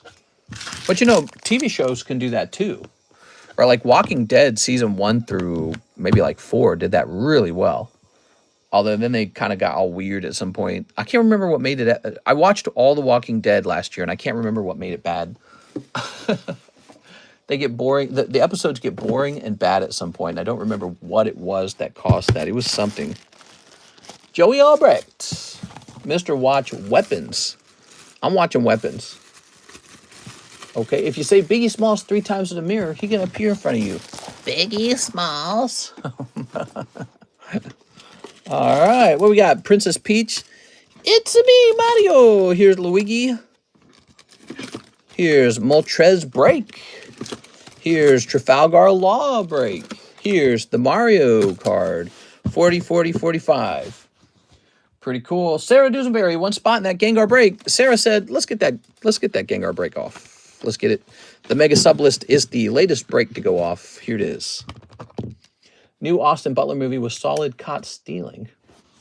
Okay, so this will say 7. Good luck in there. You guys ready for this? This is the Mega Sub List going off. 1, 2, 3, 4, 5, 6, 7, 8, 9, 10. So 10 spots. Ooh, spooky. We're headed into Halloween, guys. 1, 2, 3, 4, 5, 6, 7, 8, 9, 10. It is time for the fall coffee from Starbucks. What do they call that? Pumpkin spice latte. It's time for Hobby Lobby. Who goes to Hobby Lobby for the decorations? Who does that? Does anyone do that? That's a day out for Karis and I, just walking Hobby Lobby when the season comes around. So they probably got their Halloween stuff everywhere. Time for Hobby Lobby, pumpkin spice latte. And it's time to remember that Halloween will never be what it was when we were young. Halloween's changed. People don't have kids anymore, and kids don't go walking down the street, and the houses aren't decorated anymore. Half the houses have their lights off. And it's the most depressing thing in the world. All right, so give me a number to split this, and then give me a second number to split it. Halloween is my birthday. Really? Mom loves the deals, and I set them up. What? Something about your mom loves you? So let's see. 1, 2, 3, 4. Okay, give me a second number now. We don't split the names, so we split the deck twice. J. Oliver had 4. I love Halloween. Okay, Hawaii Rifleman says 4. 1, 2, 3, 4. The smell of cheap perfume, pumpkin spice, and cougars that dress, and skin-tight clothing. Here we are. Well, I remember there were so many kids and teenagers when I was young, and I went to a couple of Halloween parties, and they were sexy as hell, and there were just tons of people. Feels like the world's changing. I feel like that's not so much a thing. Maybe it depends on where you live. All right, here goes. Team Rocket Grunt. Team Rocket Grunt. Team Rocket Grunt. Sorry, Team Rocket Grunt. Jonathan Fernandez. Oh, could it be Jonathan Fernandez on 4? And HCC. Alicia Brown. Robert Tumman. Robert Tumman. Alicia Brown. And Sava Dusenberry. All right, that's the end of the round. It goes to Jonathan Fernandez. Thank you, everyone who participated in the break. There can only be one. Only one person pulls the mega. And after that goes off like 8 times, only one person gets the Gengar. Isn't that crazy? That's pretty crazy.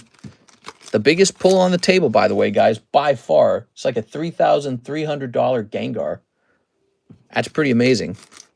So what happens now, you get another shot at it because we begin a new mega sublist. Okay. Is Jonathan here, by the way? Pajama Jams were also fun. Seasonless. Golf clap. What? Okay. Yeah, our neighborhood was hopping, man. It was hopping and it was popping. You know, my parents didn't own a big home because they had a bunch of kids. They owned a really small home, actually. But so did everyone in the neighborhood. Everyone in the neighborhood had a small home, and there was so much energy. There were so many kids. Everyone had like 3 kids by at least. At least. No one had less than 3 kids. Everyone had at least 3 kids. That was the thing to do. Becoming like an ultra rich person and moving to like a fancy beach house in Florida or Hawaii or California wasn't the thing. Everyone just accepted their fate that they were, you know, middle, lower class Americans. They had a bunch of babies. They pooped out a bunch of babies, and your life was about, you know, hanging out with kids and doing stuff. Nowadays, it's just not that way anymore. We got all this entertainment. Every single woman has like a really serious career. My wife has a serious career that delayed her from having kids for a while. And, you know, so everyone's got these serious careers, or they just can't afford a home at all. You just can't afford a home. Why would you have kids if you can't afford a home? Or you were in a relationship and you had 1 baby and now you're divorced, or you were never married at all. You know, so it's like, it's definitely, things have not been reproduced in the way that they were for our parents' time period. And what do you guys think of that? You think that's development? You think that's progress? Do you think that that's the future? It's funny we use that word progress in a strongly political way. But for me, progress is when the country is cleaner, you're safer, and you're wealthier. Those are the real measurements of progress.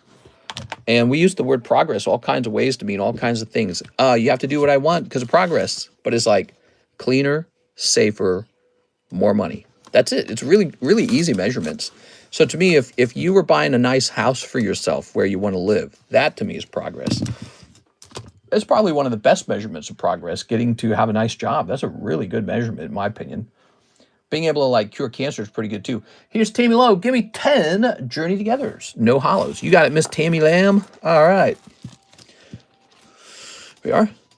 How is that? The life was better. When Home Alone came out, everything seemed so genuine and wonderful. Well, the internet changed a lot of that. None of us are innocent anymore. Humans were so innocent back there when you think about it. No one had seen much, you know? Now, every angle of the human body is on the internet doing every terrible thing you can imagine.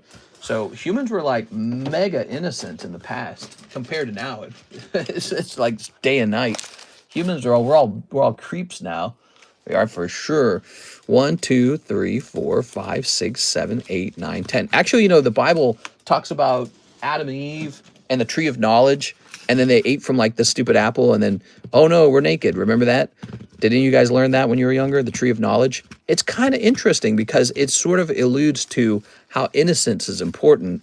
And we are like the opposite of an innocent culture now. We're like hyper not innocent. And the question is, what has been lost? And that's hard to quantify. It's hard to say what's been lost. Has anything been lost? Maybe not.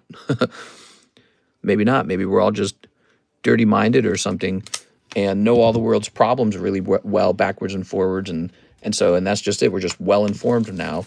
Or maybe something was lost. Maybe like a kinder society, or maybe a more social trust, or you know, something like that. The ability to express yourself in a way that seemed more wholesome, and that was okay.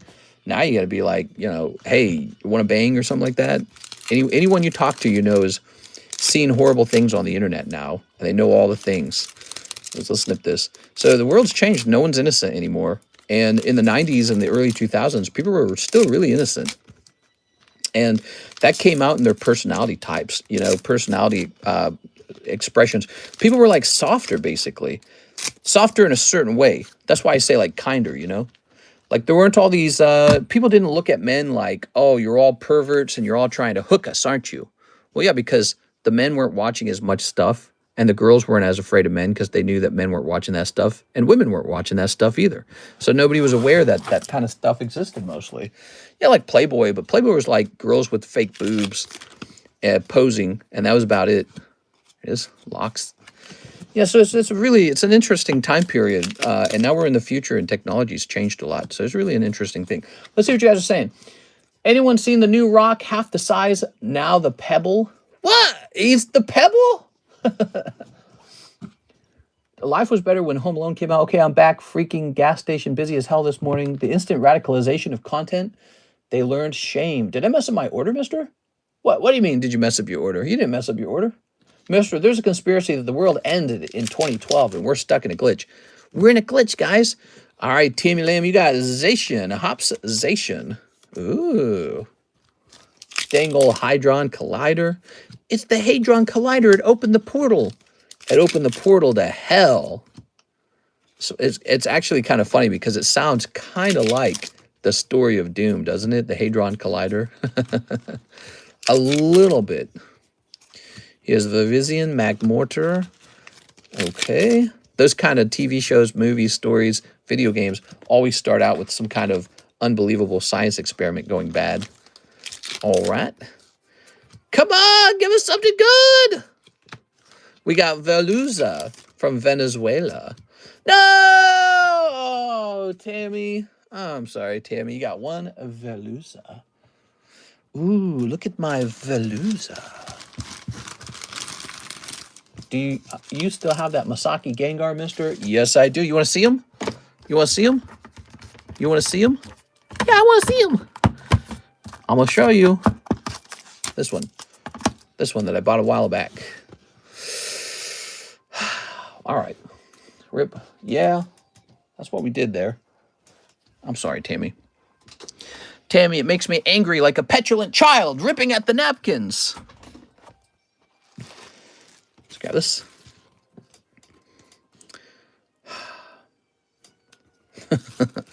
All right. That's my Gengar to slab, right? That's a nice little Gengar, isn't it? I should ask PSA to regrade it. Try to get it upgraded to the latest, maybe try to get it upgraded to the latest holder at least. You are? What do you guys think of that Gengar? Is he hot? Is he nice? Tamilo, Tamilo. All right. You win some, you lose some. Hitting a Blinky, anyone want to join? Oh, man. Let me hit that Blinky, bro. We got to get a new price. We got to get a new price. Are you ready? Who wants a new price? All right, what we got? So we got all these slabs. Ready? Okay. Hi, Cody, Tammy, Strawberry, Jay, Alex, Mike, Soda, and all the OG Night crew. Hey, what's up, man? All right, Brusque says, what's your address, please? My address is 1234 Blueberry Lane. Ooh, beautiful cards. Let's see. We got the Golduck. Oh, man, that Darkrai got a 9. That sucks. Look at that Darkrai. That sucks. All right, we'll just be looking to sell him. Mr. Mime for the yellow deck. Oh, yeah. And Miss Ninetales from the yellow deck.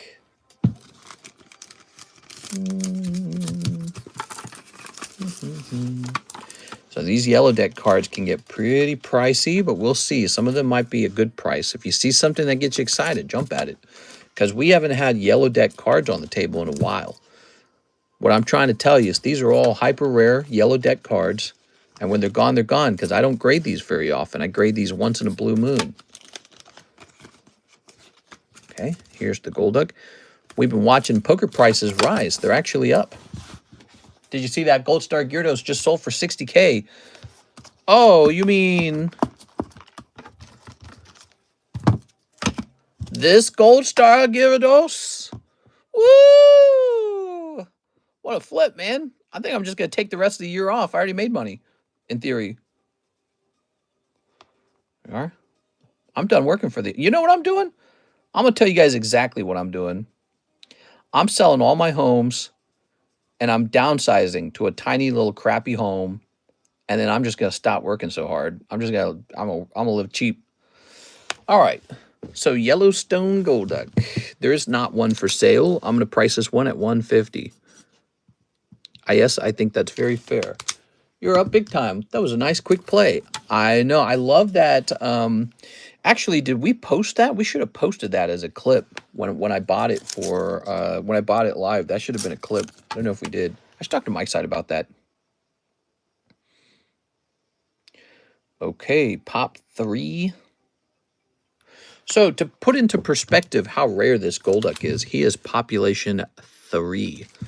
Yes, all this time later, all the Pokédex are being bought up and graded, and he's still only population 3. This guy's pop 3 with Pikachu on the back. Yellow deck is the hardest to obtain poker set, in my opinion, other than something weird like the Toyota deck, maybe. I think the Toyota deck's dumb. That's why I didn't buy it. Say 9, Darkrai. It's weird. Darkrai Poker. Okay, so I just get to kind of choose a price for this Darkrai Poker. We're going to be pretty reasonable about it. He is still Darkrai, but it's kind of an experimental card, so we're going to go with $30.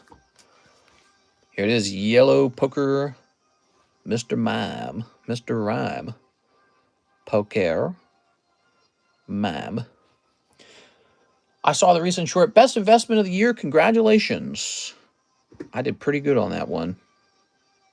It's a good feeling, actually. It's like playing a video game and winning, but you win in real life. Now, it says here on July 11th, one sold for $150 marked down, but that's the red version, which is more easy to acquire than the yellow version. So I think 150 is probably the right range for this card. Let me go ahead and get the population count on this as well. Population count on Mr. Mime is pop 4. If it's Toyota card, it'll last long. Should have brought up the Obsidian Flames like you suggested. Should have bought up the Obsidian Flames like you suggested. Yeah, I saw him and I immediately thought underpriced Charizard. That's immediately what I thought. Underpriced.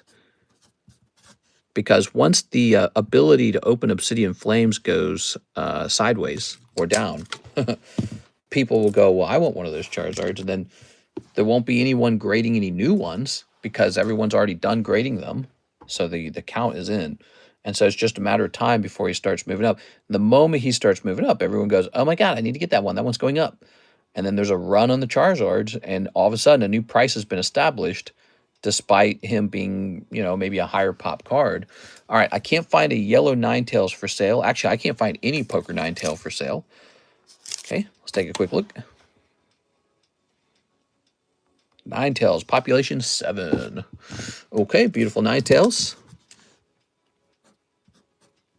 Slightly more expensive. I know Ninetales is a big favorite for some people.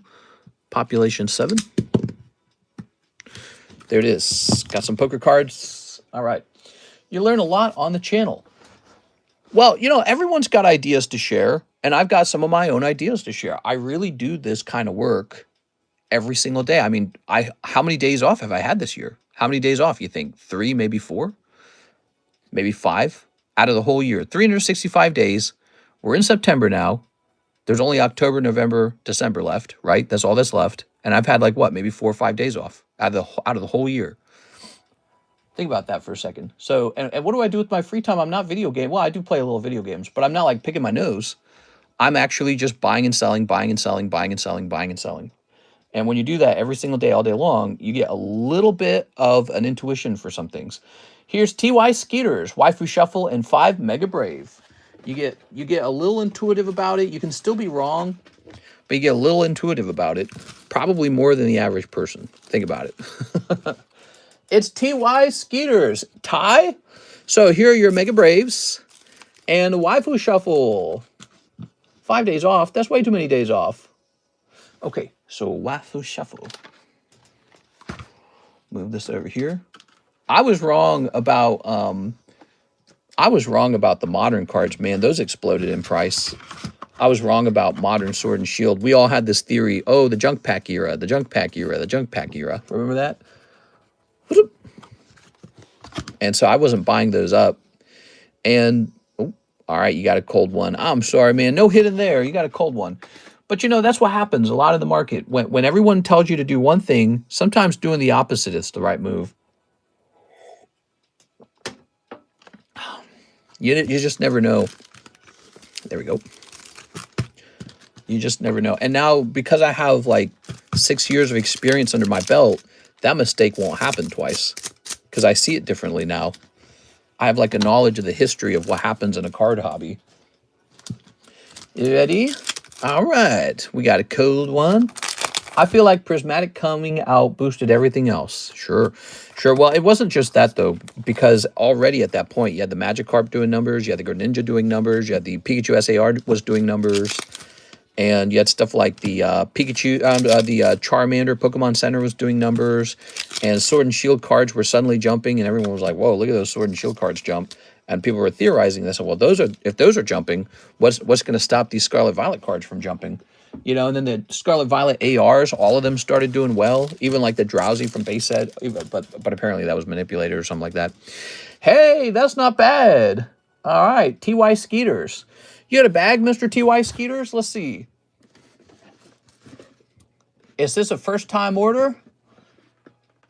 I'm about to pull the gold Lucario. You might be on a delay. Here's Tyler Balboa. All right, new bag time. New bag time for you. Let me get you a little bonus card, bulk card, to make your bag stiffer. I'm about to pull the gold Lucario. Okay, let me get a fresh bag over here. Yeah, I'm ready for Halloween, Thanksgiving, Christmas, the best time of the year. You know, I'm trying to pick the right place to move to in America. And one of the problems I'm having is moving to places like Hawaii and Florida. It scares me a little bit because I really like Christmas and I don't want to miss out on snowy weather. You know, that would make me sad. I mean, I do like the idea of living in a really warm place where you can go outside and exercise in the sun all day long. But man, I'll miss that biting cold winter with the snow and staying indoors, playing some video games, having an excuse to stay in, really. If you have not experienced a good winter chill with snow, you have not lived. Some people have not experienced that. It's hard to imagine almost. I did order a long time ago. All right, so, but you're coming back after a long time period. How long ago did you last order, Ty Skeeters? It's so funny because I thought I recognized your name. How long ago do you think you last ordered? Go to Michigan. Well, you know, I was thinking Spokane, Washington. That's kind of far north. And that's a no taxes on your income state. So that's interesting. But then also there's Reno, Nevada. Gets plenty of snow, I learned. Reno gets snow. So Reno's still tempting. I have a lot of trouble picking, guys. There's Tennessee, seems to be... So I've done a lot of math. Tennessee appears to be the optimal financial move. I was talking to Karis about it, and I was like, what if we move to Tennessee and it's just more of the same feeling of living in Missouri? You know, like there's no upgrade. You have a marginally different lifestyle. The lifestyle doesn't change. You're not upgrading. You know, you're not upgrading at all. Because we kind of want to upgrade when we move, right? I think everyone does. But there's no upgrade. You're basically just living in other Missouri. Because that's kind of what Tennessee is. Tennessee, Kentucky, Arkansas, Iowa, Nebraska, Kansas. You know, these states, we're all kind of... We're similar. We're similar to each other. I'll say that, right? We're quite similar. And so when we think about moving to Tennessee, to just some house in Tennessee, it's like, well, you're really just moving to other Missouri with lower taxes. So congratulations, you've saved money. The cost of living is still low, and you can own a house over there and not pay income taxes. So voila, you've got more money in your pocket. But like, what am I going to do? Let's say you got an extra X amount of money in your pocket in Tennessee. What are you going to do with that? Buy an extra Sea-Doo or something? Like, what am I going to do with that money? Retire maybe 1 year earlier, or have like X amount more money when I retire? You know, I haven't really changed my lifestyle. So I don't know if Tennessee's going to be it. All right, let's see. Next up, we've got I had to go to Denver to see snow. Xmas in Australia is super hot. What's it like in July? Ride the Alpha Slide, duh. Oh, ride the Alpine Slide. Definitely been more than a year because I did it through PayPal last time too, and I don't see it. Paul Newman, PSA 9, Dark Rye. All right, so you snatched the Dark Rye. He was a pretty clever 30 bucks. Congratulations, he's all yours. Paul Newman, you know, these PSA 9s have been selling, guys. I don't know if you guys have been paying attention to that, but PSA 9s have been selling real fast. People appreciate the very viable price tag. All right, cool. That's sold. Nice. Yeah, we sold some 9s earlier in the daytime stream they were selling. We got Diglett. Double Diglett? Here's Anthony Kalura. We need a picture of that. Bulbasaur. And Ghastly. Bulbasaur for 800. Jesus. Those are those extremely rare quest stickers. All right. We're going to go to all slabs. I'll take a nice picture of this. Click. Good.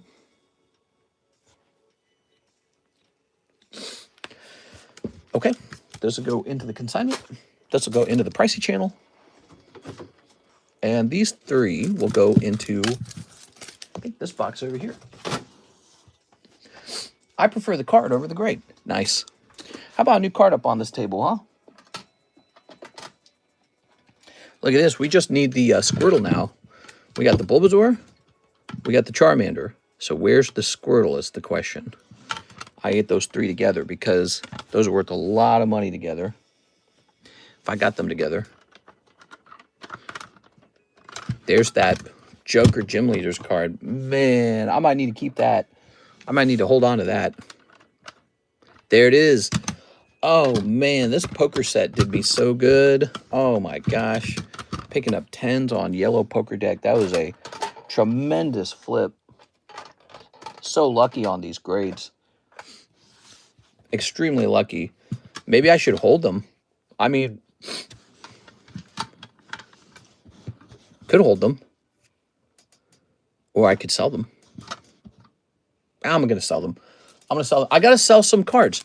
I'm such a hoarder. I just want to keep all the cards for myself. And I know these are really good because it's not even about the population, whether there's a lot or a few or a lot of them or whatever. It's just, they're really nice. People would just always wish they had this trio. And so they ought to be for sale as a group, but this will not be a cheap group. So we'll find out real fast. That is the yellow deck, and those need to be sold together. Poker yellow Charmander. No Charmander for sale under the yellow color. Bulbasaur. Bulbasaur. Okay. There's no Bulbasaur. And so last we will check Squirtle. Squirtle. There is no Squirtle. And so I get to pick my own prices on these cards. All right, cool. Well, they should be, again, they should be sold together, in my opinion, as a group. What's the spade? Pikachu? The ace of spade would be Pikachu. We are. Very nice. Good. Sometimes the ace of spade is Mewtwo. Actually, before I finish, let me just double check because we only looked under yellow. Let me just see what they would be under any color. What I ruled out was that there were any yellow ones for sale. So, okay. So he's... What is this? Green? Let's see. So that's Squirtle. Let's check Charmander. Okay, here's Charmander. Okay. And let's check Bulbasaur. Bulbasaur. All right. I have a better appreciation for their values now. Hold on. So 300's a little high, actually. Okay. All right. We're going to set this to about $250. That's what we're going to do.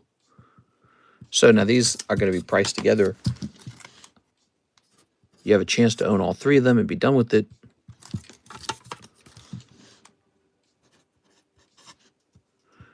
This is the very rare yellow deck version of them.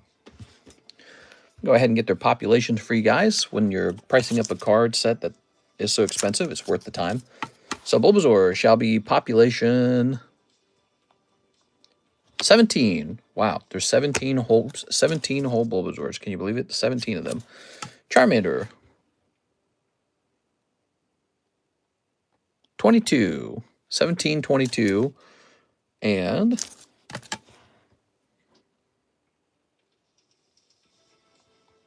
25. There's a lot of Squirtles. So the Bulbasaur is more rare. That's interesting.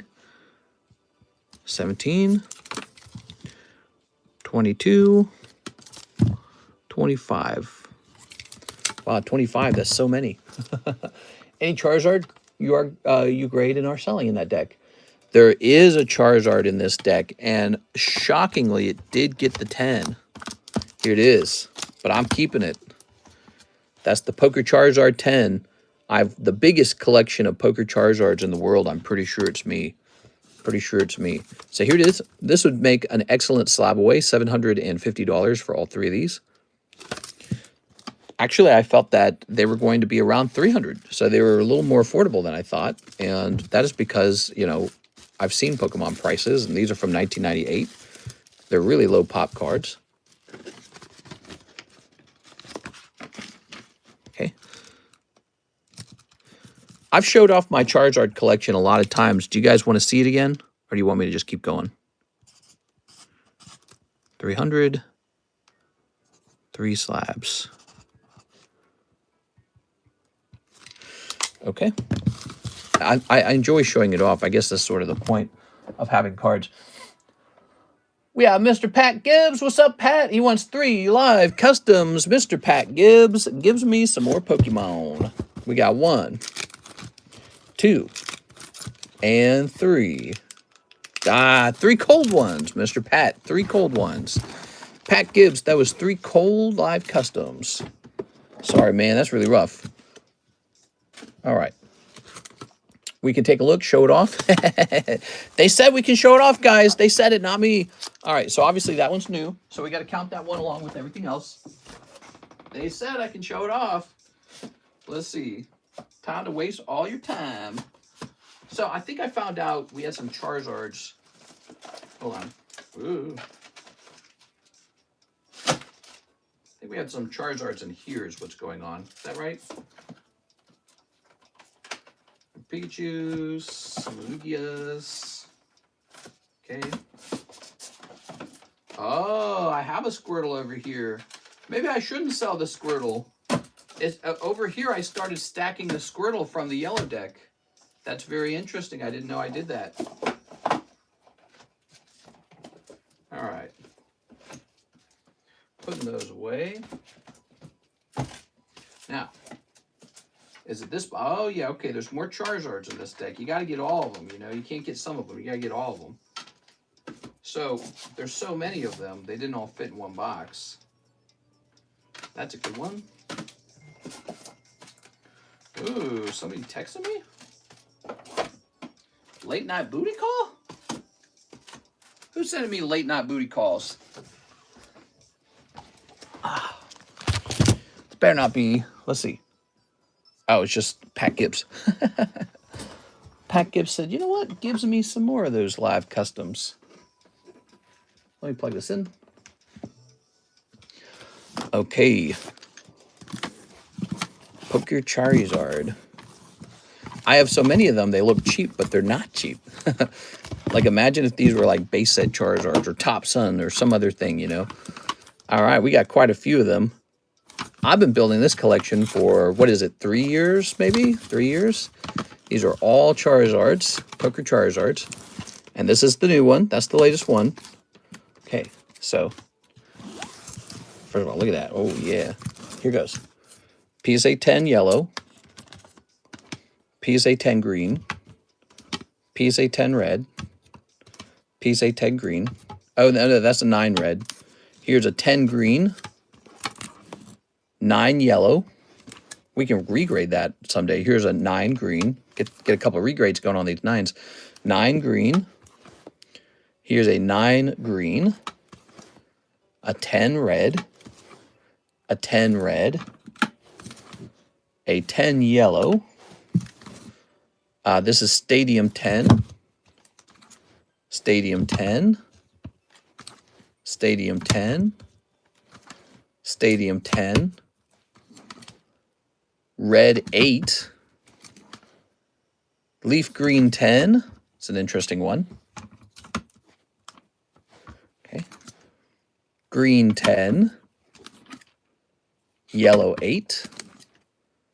blue 10, yellow 10, yellow 10, green 10, yellow 10, a blue 9, and a blue 10. Is that enough Charizards for you? What do you guys think of that? What do you think about the 151 Zard going up to 300 in just a week? I think that price will ripple through the price of those booster packs. Hey, that's pretty good, right, guys? Look at that. That's some money right there. I guarantee you that's some money. Now it's time to start the Tyranitar collection. So that, I think, is the biggest poker Charizard collection in the world right now. But the funny part is, even if somebody else had something close to this, the problem for them is I have so many more left to grade, so they're not going to catch up because I have more I can grade. And I think it is a worthy card, worthy to give it attention. Again, this is why I was into it, because remember we made the, oh, you might not have been here in the daytime stream, but we were comparing this to the Top Sun card and showing how it looks pretty close to it, actually. 10, 10, 10, 10. Just put these away real fast. 10, 8, 10, 10, 10, 10. Do you like these Nintendo 64 Poker Stadium Charizards? They're so weird. I don't know what those will be worth. Those might be worth a little less because they're so bizarre. But I'm not sure, actually. It might be worth more. It's strange how the market works sometimes.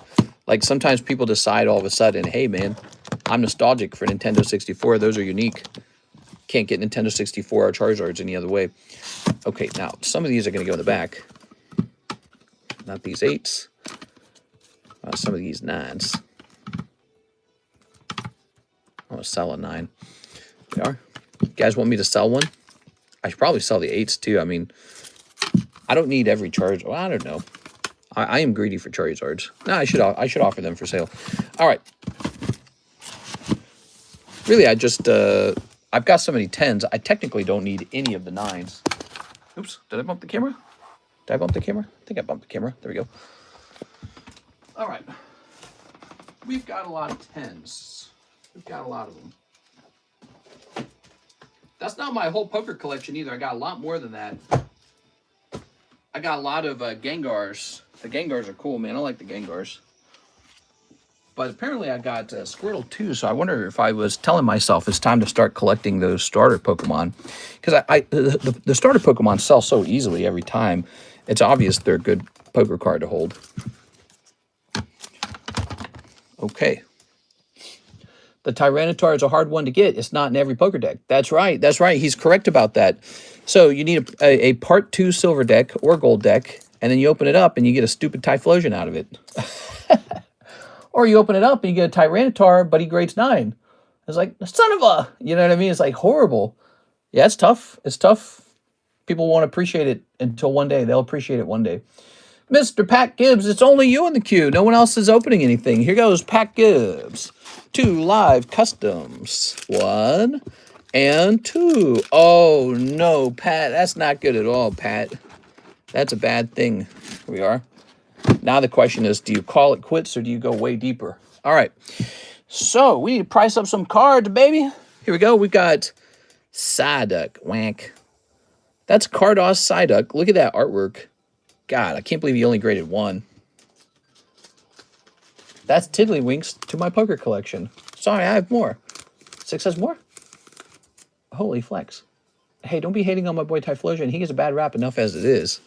Poor Typhlosion. Look at this Psyduck. Wank. I don't know what a PSA 1 of this should sell for, but I know what I paid for the card. I paid a lot for the card.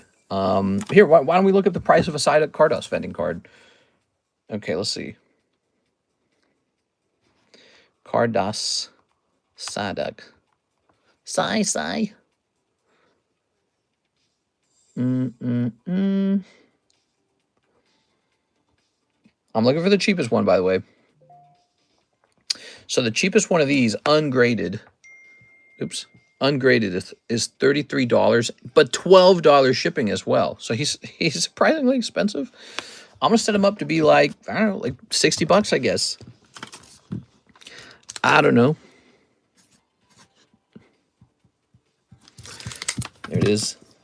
Wah. Psyduck. Did you guys see this? That is the Grimace Egg. This is a McDonald's card, as crazy as that sounds. It's a McDonald's card. Now, there's an important step here that I have to make. I have to put a sticker on the back to block the code. All right, so the code is blocked. So this card, the code gives you something in the actual Minecraft game. It will give you the Grimace Egg costume in Minecraft, or skin, or whatever you call it. It only graded 7. I have no clue what this is worth. So let's go look it up. Grimace Egg. I got this from Minecraft Happy Meal, and I said, let's see if PSA grades it. Now that we know that they grade it, it's more valuable. All the cards are more valuable at this point. Let's put it to buy it now and best match. Let's type in PSA. Here we are. So, oh my God, the PSA 9s cost so much. It's expensive. Whoa, look at this. There's a highest. Oh no, that's stupid. That'll never sell. Okay, so here is the Minecraft Grimace Egg PSA 8 selling for $75. Wow. Let me check sold. Maybe it hasn't sold for anything like that before though. PSA 8 last sold $100. That was on September 2nd. That sold like today. PSA 8, $100. Grimace Egg. Wow. What? Okay, but obviously ours is not an 8. Ours is a 7. You ready? So, I don't know, 65 maybe? Trying to be fair on the price. We looked it up. We actually studied the blade. So we know its price range is somewhere around there. That's a funny looking Ghastly. All right, so what do we got coming in here? Clicking on this. So Miss 6 obviously wants a live custom. She ordered it 3 minutes ago. And then we're clicking on this. We've got Pat Gibbs. He ordered it 2 minutes ago. So 6 goes first with her 1 live custom. Are you ready, 6? Pray to God, Pat, that this is not it, because it could be. Okay, ready? Oh, it's not. 6, it was a miss. And then we can keep this box down here because actually after 6 placed her order, we have an order from, so there's Steve. After she places her order, we hit refresh. Oh, I thought you ordered again. Didn't you order? I thought you ordered more than that. Oh, here it is. Here it is. 2 more. That's stupid. I don't like the way they do that. Pat, you ordered 2 more, right? Yeah. Okay, yeah. I don't like the way they do that. They stack the emails for the same person, so it looks like 1 email. I don't like that. Pat Gibbs, 1. Oh, dear God. 2. Oh, so lucky. There you go, Pat. Wow, actually, you know, if 6 had not purchased that spot, it would have been 2 cold ones for you, and then you would have freaked out and bought even more, or potentially been sniped. Eevee Rocket 10. An Eevee Rocket 10. You might have just gotten a true quality card out of here. That sounds like a WOTC Rocket Eevee or something, some crap like that. Oh, it is a nice Eevee. Here it is. So that's going to be Tag Eevee. There we are. And you can see these Rocket cards have really gone up in price over time. Take a look at this. Beautiful. By the way, they grade these vintage cards crazy tough. So I've been testing it out. I'm pretty sure PSA grades the vintage cards softer than actual tags. So this is a nice card. Nice Tag 10 Team Rocket Eevee. Congratulations, Pat Gibbs. Those vintage cards, man, they're getting up there. All right. Tossing this over here. That was pretty great. That was scary, man. I was scared for you. Okay, we have an order. Well, we have a Steven Gonzalez order, but before we service it, let's go ahead and toss another card up here. We got a weird one. Aerodactyl Altart, PSA 9. Huh? How do you get the 9? Dude, this card seriously looks so nice. How to get the 9? Oh, I see. It's got a little flaw right up in the upper corner. Let me show you the flaw. Let me show you the flaw. See that? That is why it got a 9. I almost wonder if you just sent that in with another company, if they just would ignore that. you know? But probably not. I don't think they'd ignore that. Do you think they'd ignore that? I don't think they would. Well, that made me clench tight. There you go. You got really lucky in multiple ways. You got lucky that she didn't go after you. Okay, so if you had actually been first, if she had not ordered so quickly, you ordered quickly. If she had gone second, you would have pulled 2 cold ones, and then she would have pulled the hit, just like that. That's what would have happened. You were this close to wreck. It is pretty crazy. Okay, we have a nice Aerodactyl. Give me a moment here. PSA 9, Korean, Lost Abyss, Aerodactyl. Aerodactyl has too long of a name. Okay, and here he is for $110. $110. Wow, that's still kind of expensive. Okay, scan it and see what it says. It doubled within 2 weeks. You guys are talking about the Charizard. I want a Charizard. I want a Charizard. CS Man had a good day today, didn't he? He was in here and he pulled a Charizard.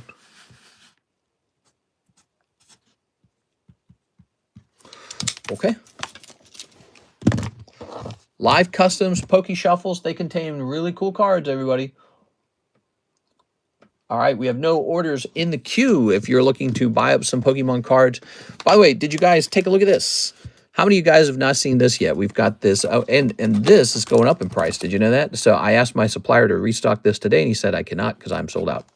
So that is going up in price. He told me price is going up. Now, this is Interspecies Reviewer. It's kind of a lewd card set from Weiss Schwartz. You can see Weiss Schwartz down here. And we were opening some of this in the daytime stream. It's a lot of fun. If you're one of those guys that likes to open cards like that, you can put on a show. Mister, you forgot my order. No, I haven't forgotten your order. Here's Mr. Steven Gonzalez. Did I forget your order? Steven Gonzalez, 2 OP13s and 1 Mega Brave. I was intentionally trying to price this thing up first before we did your order. I didn't say I was all out of orders, did I? Maybe I did. Here we are. Maybe I did. Maybe I'm dumb. 2 OP13s. Okay, 2 OP13s. If I did forget your order, then I blame someone else. It wasn't my fault. I blame capitalism.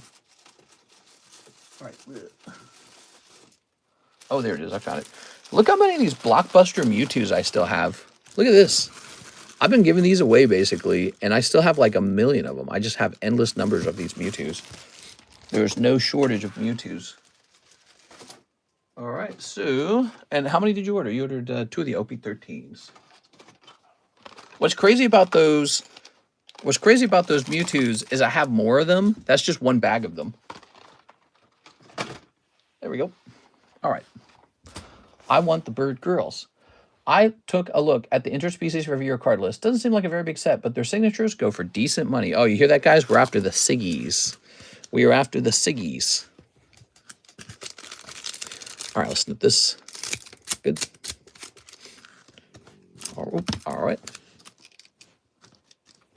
Music's a bit quiet, isn't it?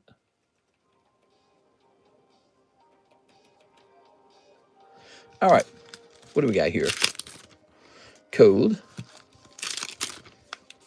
Oh, upside down booty butt girl and the Admiral or something like that.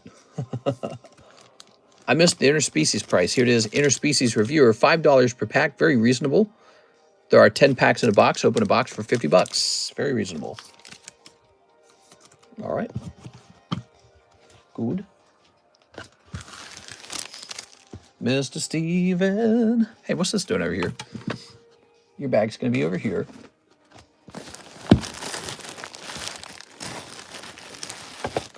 Okay.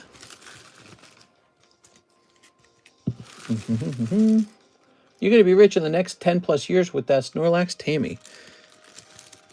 You got to believe, Tammy.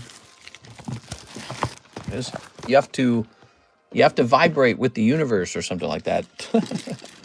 I was looking at California property, Tammy. I was looking at it. I was looking at California property for a while. You know what scared me away? Once again, California scares me away. Scares me away every single time. Because I did a calculation on the the real estate taxes on the properties there. And I was like, you pay so much on, because real estate costs so much in California, even for a small home, by default, you're just going to pay a ton of taxes on your home that you already paid for. So California says, you own a home? Oh, pay up, bitch, like that. And so, so if you go to California, you're probably going to get like a $1.5 to $2 million home, right? And that would require me to sell off a lot of cards, by the way. But you're going to get like a $1.5 to $2 million home, and then you got to pay taxes on the value of that home to the government. And because it's so expensive, even though their tax rate looks kind of similar to other states, you bought in so high, you have to just pay tons of tax. You're paying rent. And, so if you aspire to own like a California beach home or some crazy thing like that, maybe when you're an old man or something like that, pretty much give up that dream because, I mean, unless you're like the owner of some CEO tech startup company or something like that, because otherwise I don't see how you would want to, first of all, pay off that type of home, like a $7 million home, but then also owing the government like $80,000 a year in taxes for sitting in that home, for having that home is like, you're like a slave, actually. Owning a home is like slavery at that point. It's almost like the government and the banks and the insurance companies and everyone else figured out the ultimate product. They all know the ultimate product is that we all want a home. And so they're trying to find every angle to put their claws in you and be like, all right, now give us money because you own that.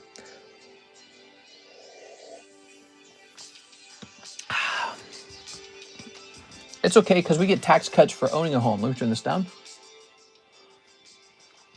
Well, what I was doing was I was looking at houses in California, and then I would ask AI to calculate the taxes on that house. And then I was doing the same exact thing for houses in other states. And it was just, like, for example, like Austin, Texas.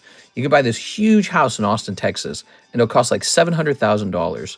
And their tax rate is higher than California, and yet it's somehow cheaper because you only had to buy in at $700,000, which is like more than half of what it costs to buy a much worse looking home in California. So it's just so expensive over there. I don't know I don't know if it's like, there has to be a point where the cost does not, it has a diminishing return, right?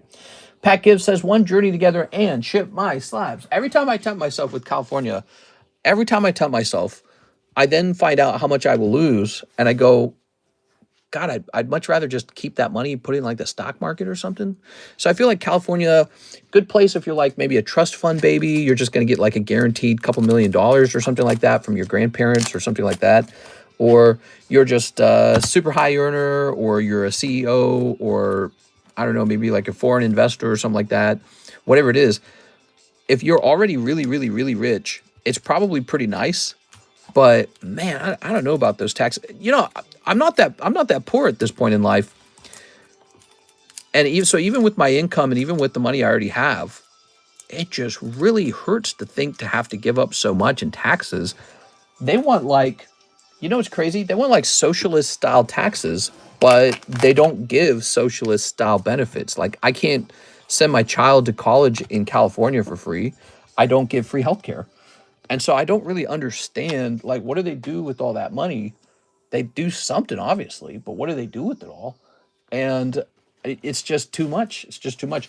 So, like, either give me something for that money or don't charge me so much. It's got to be one or the other. That's what's keeping me out of there, man. It's tough to look at. It's really hard to look at. And so I think you'll see people relocating out of there, even like rich people relocating out of there. They have the money to live there. They have enough money to live there, but they're relocating out because they just don't want to give up that much money in taxes. I wonder if California will ever lower their taxes. Like, will they ever lose so many people that they reverse course on the taxation? But I was actually asking the AI all kinds of questions. I was like, will that ever happen? And it was saying there's a very, very, very poor chance of that happening. And I was like, all right. Patrick Gibbs. Here's how I do it, by the way. I talk to Google Gemini. I talk to Grok. That's Twitter, right? And then finally, I talk to ChatGPT. I write a really big, super detailed prompt that gives the AI a whole bunch of information about me. And then I tell it now, optimize my lifestyle, optimize where I should move. And a couple places pop up over and over and over again. It's interesting because the AIs come up with different answers, but sometimes their answers have overlap. And so, for example, Dallas, Texas overlaps in all of them. They all say go to Dallas. There's Dallas, Texas. I was like, all right. They all say go to Dallas. They all say try out Orlando, Florida. It's like, that's pretty interesting. They all say Nashville, Tennessee. And so you see a pattern emerge. Mr. Pat, the three wise men of the AI. Yeah, they're the three wise men of the AI. You can do this too, guys. Sit down, write a big, lengthy prompt about whatever you want help with in life. For me, it's trying to figure out where to move. And by the way, the AI, every single time I ask, I try to get the AI to convince me to stay here in Missouri. I say, well, what if I should stay here in Missouri? Turn this down a little bit. I said, what if I should stay? I got this beautiful lake house. We got a view of Tonka. The lake house was only $650.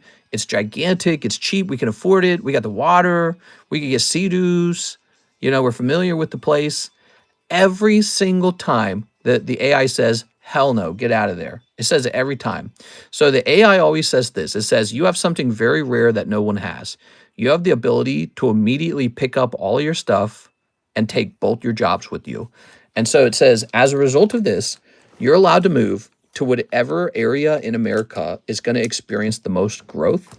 And it says at the same time, you're able to pick and choose between tax favorable states so that you just keep more money and you're in the fastest appreciating market for real estate. And I'm like, it's hard to argue against that. It's really hard to leave too. Like, a part of me doesn't want to leave. Part of me just wants to keep this house and just keep living in it because it's a nice house. We are. Hey, you're a towel. Wasn't you the one that gave me some Arcanine cards? You're a towel.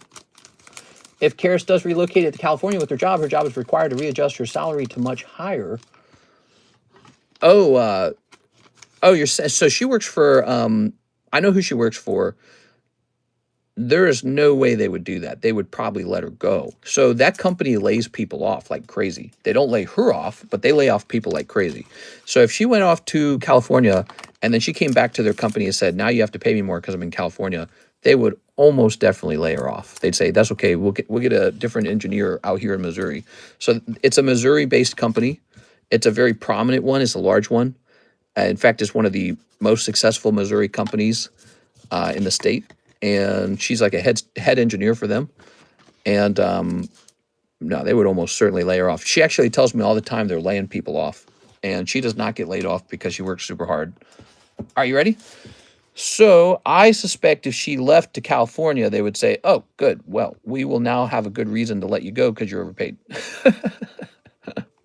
That is my suspicion. Maybe I'm wrong. Maybe they would keep her and increase her pay. I have never heard of anything like that happening where a worker for that company moved to California and then got a big pay increase. They do sometimes move to Texas. I have heard of that, but I don't think they do a pay increase. Okay, you ready? But if you're saying that there's like a law in California that says that now you have to do this, I'm pretty sure that would be very bad. Let's see. Oh, mister, those cards are nice. It's hard leaving when you have lots of friends and family near you. Luckily, I do not have that at all. I do not have that at all. I have no friends and no family. And I'm not exaggerating. No friends and no family. We can uproot and restart wherever we want. Cares has a small family. No uncles, no aunts, no cousins, no nephews, no nieces. She got a mom and a dad and a brother who has no children. Really small family. I have not seen my family in 18 years, none of them. So we are virtually, we don't talk to each other or see each other. So we have very little here and we can just pick up and move, which is a nice thing when it comes to moving because there's nothing holding you back. So there is a very good chance we move to one of these places that the analyzing AIs are telling us to move to. Okay, you ready? So here we go. So this card, $168. Let's just round it up to $170.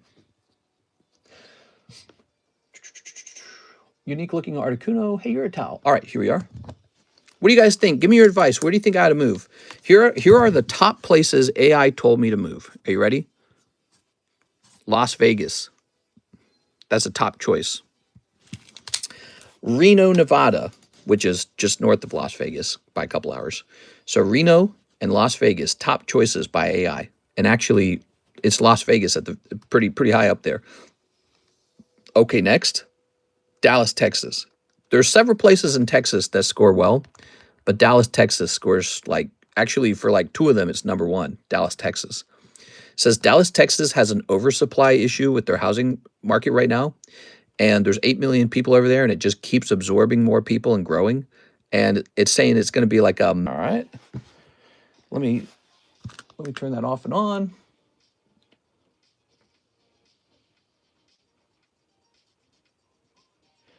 It's working on my computer. It says that we're live. We are back. What did you guys last hear?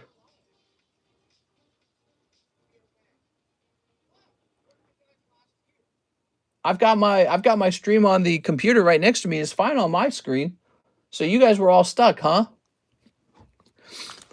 You guys were all stuck. That's weird. It says we only have 39 people watching. That's no good. You asked where you should go. I said South Dakota. What did you guys hear? Did you hear anything? All right. Crazy. I don't know. Ready? We've got these two. All right. San Diego. South Dakota, San Diego. Same thing. So these packs were for our good friend, Mr. Hapwate. Hapwate. So these are your packs, and you captured a Sabo. You got Sabo. Okay. Sabo in pack #1. That's the PRB1, English. And this was the EB1. I heard nothing. We're back. It was so weird because the stream went down, I guess. And then I said, are we back? And someone confirmed that we were back. And apparently we weren't. So I started opening these booster packs, and it didn't matter. Dallas was the last thing I remember. It's the government. The government's listening to our conversations and trying to stop me from talking to you guys. Okay, Mr. Hapwate, let's grab your bag. Ooh. Okay. Mom, Carly, Haunted, Hamnet, Nicholas, Rye. Good Lord, humidity is at 71% where I'm at. It's hot. It's cooled down a lot where we're at. Weather's nice. Speaking of which, Karis is devastated. She's super, super depressed. She's having a lot of depression.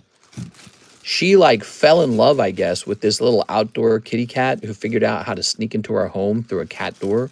So he was coming in and out of our house, and he has suddenly stopped appearing at all, which is not like him. So for like 1 month, he comes to the house every single day and spends his whole day with her. And now it's been like 2.5 days, and he has not showed up at all. So now she's distraught. She thinks he's been stolen by someone. There were a whole bunch of people that came down for Labor Day, and she thinks someone liked him because he's a genuinely nice, clever cat, and she thinks he's been stolen. Or, worse, it's been eaten by wildlife out here. So now she's super distraught because she thought about locking him up during Labor Day just in case someone wanted to steal him.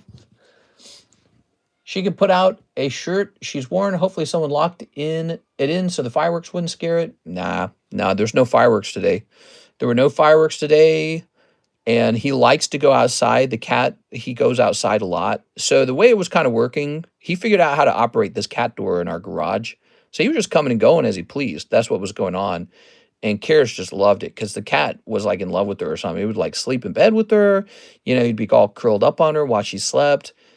And so it was like fulfilling this crazy need for a pet to do something like that for her, you know. Our other cats didn't do that at all, mind you. So they were not cuddly with her at all. So he's like this super cuddly cat, and he really seems to like her. You know, he doesn't pay me much mind. He doesn't care me very much. He doesn't care about me very much. He doesn't hang out with me. And but he would come back and he would play with her and nip at her and sit down on her lap the whole time she's working. Like the whole time she's working, he'd sleep in her lap. He's gone now. Gone for 2 full days, and she is distraught like crazy. So he was like the nicest pet she'd ever had, and now he's gone. So now, I don't know what happens next. What do you do next? Do we get another outdoor cat maybe? It wasn't even our cat. That's the thing. It was not our cat. Just some outdoor cat. Run it back. Mr. Hapwate says, let's give it another shot. You got it, man. All right. She needs a kitty even if it's indoor. Oops. So this cat was really a nice thing because I have cat allergies and I was suffering from really severe coughing with the cats that we had. And so we surrendered those cats to a cat lady who loved cats. But I was having this problem. I was having a pretty serious cat allergy problem. Like it wasn't a small thing. It was a serious thing. And this cat has not, for some reason, has not been causing me any issues. But I think the reason why is because he just goes to the bathroom outside. I think that's what it is. So the allergies flare up because the cats go to the bathroom indoors, and I inhale that. I inhale the cat poop and the cat urine, and it like tears my lungs up. So I think he was going to the bathroom outside, and so I was fine. So I'm tempted, you know, I think maybe what we ought to do is we ought to have our own outdoor cats that are allowed to come indoors when they want. So that's why I'm thinking maybe I can go locate some cats for her. I don't know. All right. Buy a cat. Which are your favorite slabs that you wouldn't consider selling until retirement? All of them. I'm never selling. Mr. Hapwate, you got Eustace, Captain Kid. Anyways, so she was, man, she was really, really, really upset when this cat disappeared because she doesn't know if he got ran over. She doesn't know if he got stolen. She doesn't know if he got eaten by like a wild bobcat. There's bobcats out here. You can hear them screaming in the night. It's really crazy. There's eagles, there's hawks. But she keeps hoping he was going to like show up the next day. It's like if you had a child and your child got kidnapped, but you're not even allowed to call the police over it because that's just how it is. You don't even get to call the police. You'll never know what happened. So she's crazy distraught. And it kind of makes sense. That's kind of how she is. Like, she's not the type. Listen, I'm the type to care about material things. I care about nice houses. I care about, you know, nice bank accounts. I'm a materialistic kind of person. That's why I love Pokemon cards. I'm a little materialistic. I'm a material girl, like in that one song. She's not that way. She likes blankets, coffee, books. She doesn't like, she makes all this money as a software engineer and she never spends it. She doesn't spend anything. She never buys anything. So, but I think it's this little cat, man. She wants that cat back so bad. I'm tempted to go over to the neighbor's house and be like, do you know where the cat went? And then like offer them like $1,000 for it or something if they can tell me where it went or if it's with them. But I don't know. Kitty stomped out by a deer. Oh my gosh, that's exactly what I think happened, Ryan. So if I do go to the neighbors and they're like, we haven't seen the cat. If I do go to them and they don't have him locked up indoors, which I don't think they would, they're not doing that.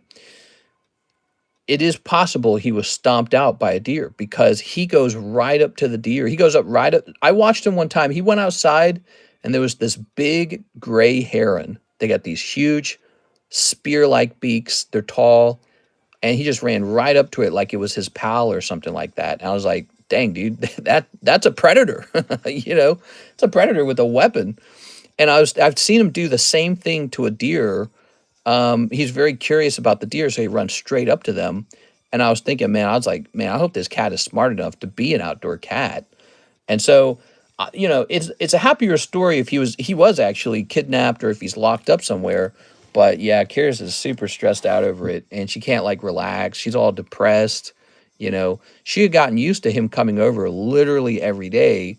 And like, he didn't really affect me. I didn't really pet him. I didn't interact with the cat too much. The cat would literally lay in her lap for like the entire day. And then the cat would go outside at nighttime. That's it. It would just go out at night. So who knows? But I'm thinking, you know, it feels like we might have to get her a cat. Maybe she's just the type of person who can't not have cats. I don't know. That's how we ended up with those first cats. But those first cats were terrible, man. They were really bad. They were causing really bad allergies. We noticed something that they would give off this horrendous smell by the cat box, and we didn't know how to solve that. It was just really bad, and then I would start coughing like crazy. It was ammonia, and the cats decided they would just go pee all over the house, and it was just cat ammonia everywhere, and then I'd be hacking and wheezing. It took a long time to figure out that the cause was cat allergies. I didn't know that it could be so severe, but I guess I'm allergic. And but we're going to have to figure something out. I don't know. Maybe we will get Karis another outdoor cat, and this time it will be hers, and it will be like, so you don't have to worry about the neighbor like maybe locking it up, because they're probably not going to do that. But even that's just a theory about what happened. So like, we just really don't know where this cat went. And I don't know, but an outdoor cat might be the thing, because if the cat's going to the bathroom outside, then maybe that's what allows it to not cause me any issues. Ooh, the Detective Pikachu. This is pricey. Outdoor cats can have a territory up to 7 miles. It may have other owners. Yeah, that's possible, but we have a very small neighborhood that we live in that's kind of isolated. Think of it like a little teardrop island. Okay, so there's not really a lot of places for him to go over here. The other thing is he loves to go outside. So if anyone brought him inside and closed the door, he would just stand by the door and meow until you let him out. And so I doubt anyone would be doing that. I mean, I guess they could be holding him indoors, but why would they? The weather's not bad. There's nothing to protect him from. Everything's fine and calm. So I can't imagine them doing that. I can't imagine them holding him in there like that. Wow, this card's $500 now. I should have never sold any of them, apparently. How's this card so expensive? It doesn't even make sense, man. Hold on, let me try this. So let me set this to ended recently. Oh my gosh, that's so expensive. It's really crazy. Holy man. I don't understand why this card is so expensive. People just want Detective Pikachu, I guess. Okay, cheapest buy now on this Detective Pikachu, Chinese, $500. Wow. My cat was getting bullied by another cat. Then a drunk driver took out the bully cat, and now my cat has kittens with a wonderful cat. Glad I bought mine a few months ago. Do y'all have bobcats out there bad? Yeah. They scream like humans. The bobcats do. They have like this or something like that they do at night. And it's kind of scares Karis. She doesn't like to go outside at night as a result. So it's kind of funny, though, because you remember we would go walking like a year or two ago. We'd go walking together at night for an hour, which I stopped doing that because it was bad. I wouldn't get any sleep. I'd be wide awake when I should be sleeping. So I had to stop that.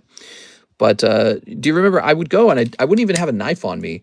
We'd be walking outdoors at like 3 a.m. in the morning, and we got bobcats and all the other predators, and I was just just walking around in the dark, pitch black. Nobody knew where I was. I could have had like a heart attack, and no one would be there to save me because no one would know that I was outside walking. It was really fun. I loved the feeling of it, being out and about, you know. All right, so yeah, those bobcats, they have this high-pitched sort of like cry or something. It sounds almost human or so. I don't know how to describe it. It's really wild. Okay. We have a lot of foxes too. I don't know if a fox would go after a cat, but I feel like they would. And so we have a lot of foxes. They're all over the place. They are. And I've seen a fox as close as just a few houses down. But, you know, I figure the cat's big enough that maybe a fox would not bother it. I don't know. Okay. Yeah, we have the orange foxes with the big bushy tails. They're very cool, actually. It feels very Midwestern when you see them. You're like, oh, I'm in the forest. Kearsarge. PSA 10 Kearsarge. This card is selling for a whopping, well, it's going for 50. Okay. Wish I got one of those a few years ago. Check this out. Dang, dude. All right. So she's going to go up here in the naughty box. The naughty hottie box. Okay. The market's going bonkers. That's right. We're going to say 105 Kearsarge 10. All right. Set this to 50. Take another look at that, everybody. Mr. Anita, 1 hour walking stream of here. Kitty, kitty, kitty, kitty. Yeah, that's true. That's true. I wonder if I could find the cat if I spent time out there. But I'm tempted to go knock on our neighbor's door, who I've never spoken to in 2 years, because I think I roughly know who owns the cat. I would be interested in knocking on their door and just being like, do you know where the cat went? Did someone adopt it? Did you have like people come down for Labor Day who wanted the cat? And then be like, hey, if you get it back for me, I'll pay you for it. You know, I'll pay you a lot of money for it. But I don't know. I don't know if that'll happen. What time is it, by the way? 4:24. I say go talk to your neighbors and see what's going on. Yeah, I might do that. I might be tempted to do that. So, Let's see what we got here. We got Gengar, we got Nidoking, we got Piplup. Lots of beautiful slabs being priced. Are you guys looking for a particular kind of slab? What are you guys looking for when you look at the slabs? If you do end up buying her a cat, might want to get it microchipped in case it disappears. Yeah, we were thinking about that too. I was telling Karis if we find the cat again that we should take it off to the vet and have it microchipped that way so that if it's ever gone for a while, you can see where it went off to. Adopting a new cat doesn't guarantee that type of affection. Well, that's the problem. That's why it's so stressful for Karis, because this cat really, really liked her. Like, it didn't care as much about me. It just really wanted to be around her. And the reverse had happened with the previous cats. So the previous cats, there was one that was super standoffish. It would like never let you touch it at all. And then the other one only liked me. It would like bite her and then cuddle with me, which I didn't even like that. I mean, I was allergic and I was like, leave me alone. I'm trying to get my work done. And the cat's like, pet me. So it was like this issue almost where the cat was too affectionate toward me and didn't want any affection from my wife at all. So here's this card selling on August the 1st for $120. I cannot believe that I'm saying that because it is shocking what these Gengars are selling for. Now, this is an extremely rare Merlin Gengar Series 2. Not a lot of Merlin Series 2 out there for you to pick between. I'm just going to copy the last sold. That's all I'm asking. Last sold was 120, 925. Okay, there it is. Good stuff. Oh, this has to go up into the grill box, right? Okay, into the grill box it goes. I hate it for her. I know it is. I care more about animals than I do most people. Yeah, and I'm not really that way, but you know what? I think Karis kind of is that way. She's definitely more of an animal person than I am. And she had like the crusty-eyed little poodle dog when she was a kid, and we got the other cats for her, not really so much for me. And I said, these cats got to go because I got the allergies. And so that was super nice. And then, you know, sometime after they left, this little cat shows up and starts hanging out with her. And it was like, I don't know, it was weird. It was like this nice setup all of a sudden. He's out of the way. The house didn't have the cat ammonia smell in it because he wasn't going to the bathroom in the house. And now he's gone. What do we do, guys? What do we do? I don't know if we're ready to get a cat if we're talking about moving either, you know? Nidoking. We could move very rapidly, by the way. I don't know if you guys thought about this, but we don't actually have to sell these houses before we move. We can just go rent an apartment somewhere. So we can go rent an apartment in like Dallas. And then while we're over there, this house and all the other houses get staged and sold. So I'm just going to put my own price on this Merlin Nidoking. It's going to be $30. This is from the year 2000. It's Merlin Nidoking. So strange. It's possible they might be keeping the cat inside if it was spending nights at your house. Yeah, I told her that as well. I said, what if they figured out that the cat liked you a lot and they got jealous, and then when the cat showed up to their house again, they decided to lock him up like Rapunzel or something. Here it is, Piplup. I'm pretty sure the couple who own the cat, they've got like 20 animals anyways. So they got like 4 dogs. They got like an indoor cat. They got 2 outdoor cats and then this additional cat. And obviously they got their bird too. It's like, why you got so many animals, man? And they're living with like 5 people in that home too. It's like really crowded. It's crazy. But yeah, so they really like animals. And they got like the big dog and the little dog. And it's like, oh, Jesus, dude. They're retired, I'm pretty sure. So, okay. I'm not judging. I'm just saying they got a lot of animals. But, you know, they had a lot of people over for Labor Day. There were a lot of people adjacent to us. And so if this cat was running up and down our porch at night, their family members might have been like, hey, we know where the cat goes. The cat goes over there. You got any more of those Mario poker slabs? Yes, I do, Patrick. You like the Mario poker slabs? Let's go take a look at those. I got to try and locate them, okay? Bear with me. Okay, Mario Poker. Poker. Let's see. Where would I have kept those? That's BGS.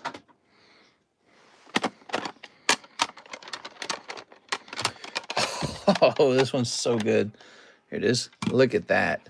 Did I already sell one of those Bowsers? What happened to the other Bowser? That Bowser is so cool. Isn't that a cool card? I can't remember. Did I already sell one of those? That's basically the best card, in my opinion, when it comes to the poker cards. I like that one a lot. Anyways, I hope they're not just locking the cat up, because we don't lock the cat up. We don't do that. The cat just comes and goes as it pleases. It's just the case that he really likes Karis. That's it. So he comes over because he likes her. And it's a pretty strong affection, it appears. Here we are. All right. It's very unusual that the cat would not stop by for a whole day even. Here we are. Like, we would drive home and the cat would race over to get over to us. All right. Okay. And here is a Bowser. I kind of want to do a break on this Bowser. You guys want to do a break on him? I think he's a cool card. That is Poker Bowser from the year 2015, making him, 10 years old. 10-year-old Bowser. He's going to be a 41-5. Of all the Poker Mario cards I've gotten back, I can tell that this is probably the nicest one. Still same Tyranitar Gym Break? Yes, there's a Tyranitar Gym Break right here.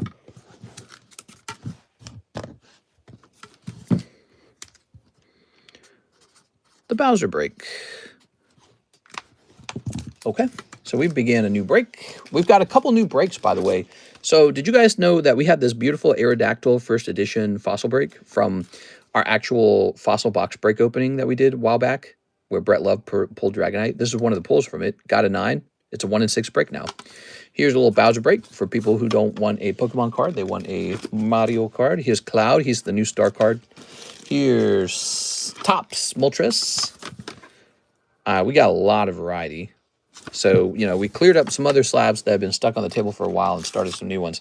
Here is a Gengar break with 19 spots, but so far nobody's in it. Maybe it's too severe for them. Here is Espeon. Actually, you probably will have some people jumping in spots as we approach Thursday, Friday. Thursday, Friday, that's really when people start spending money like they have too much money. There's the Jolteon.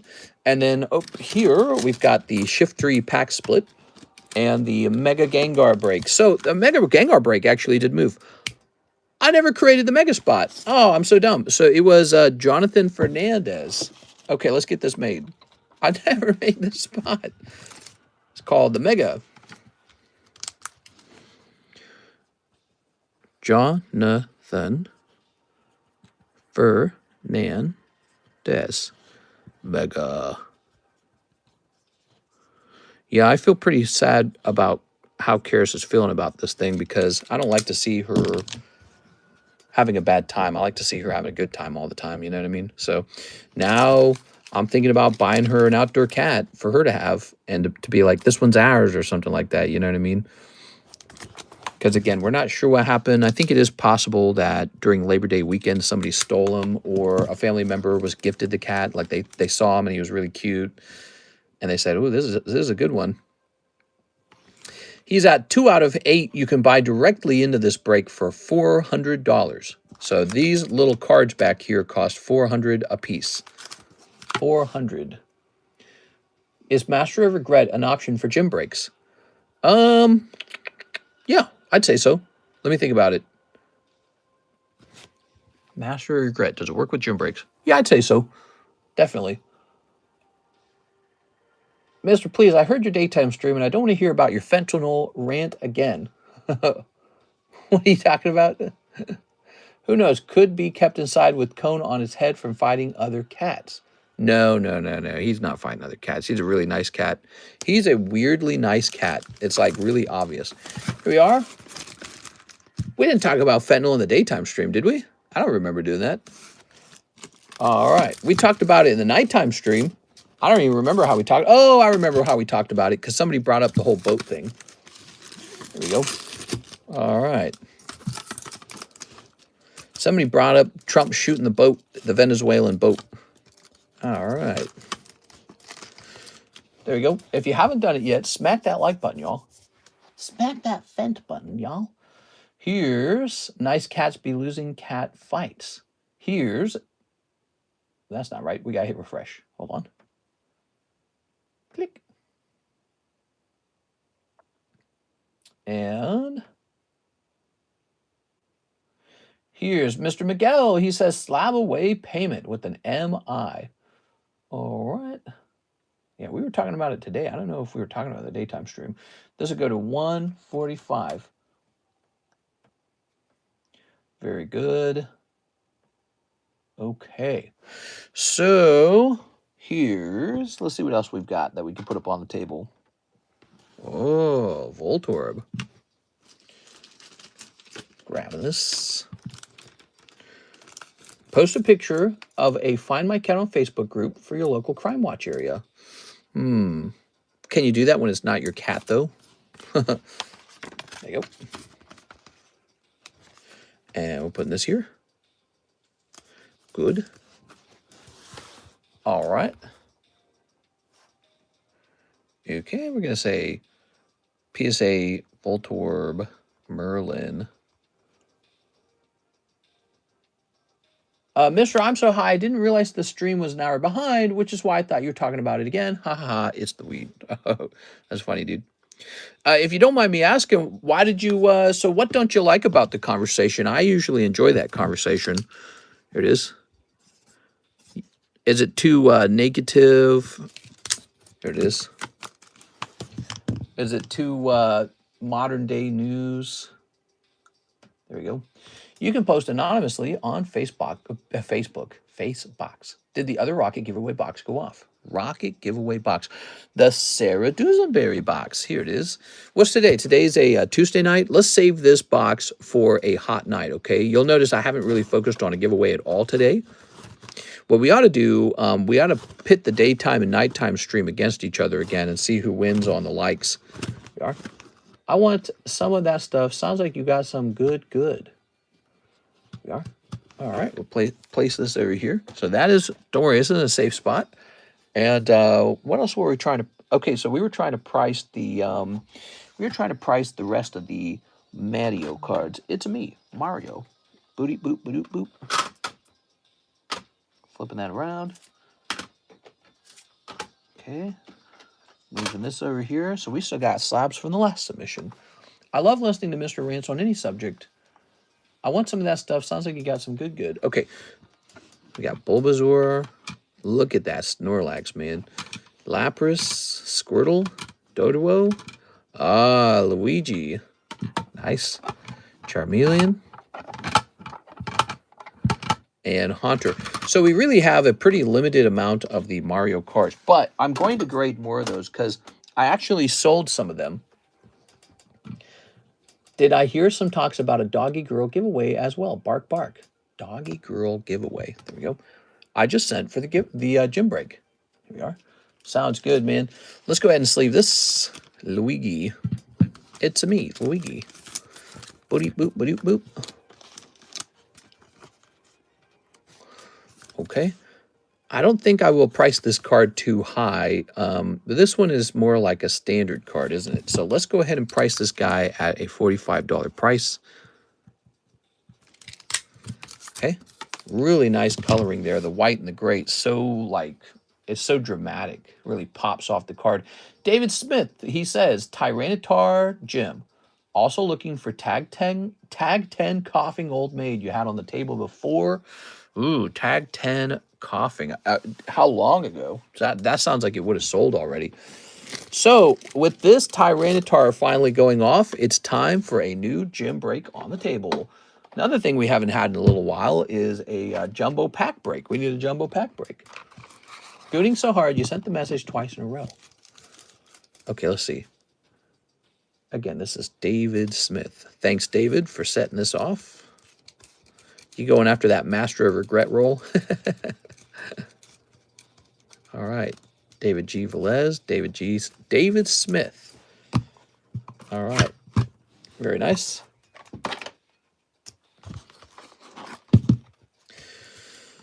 Okay.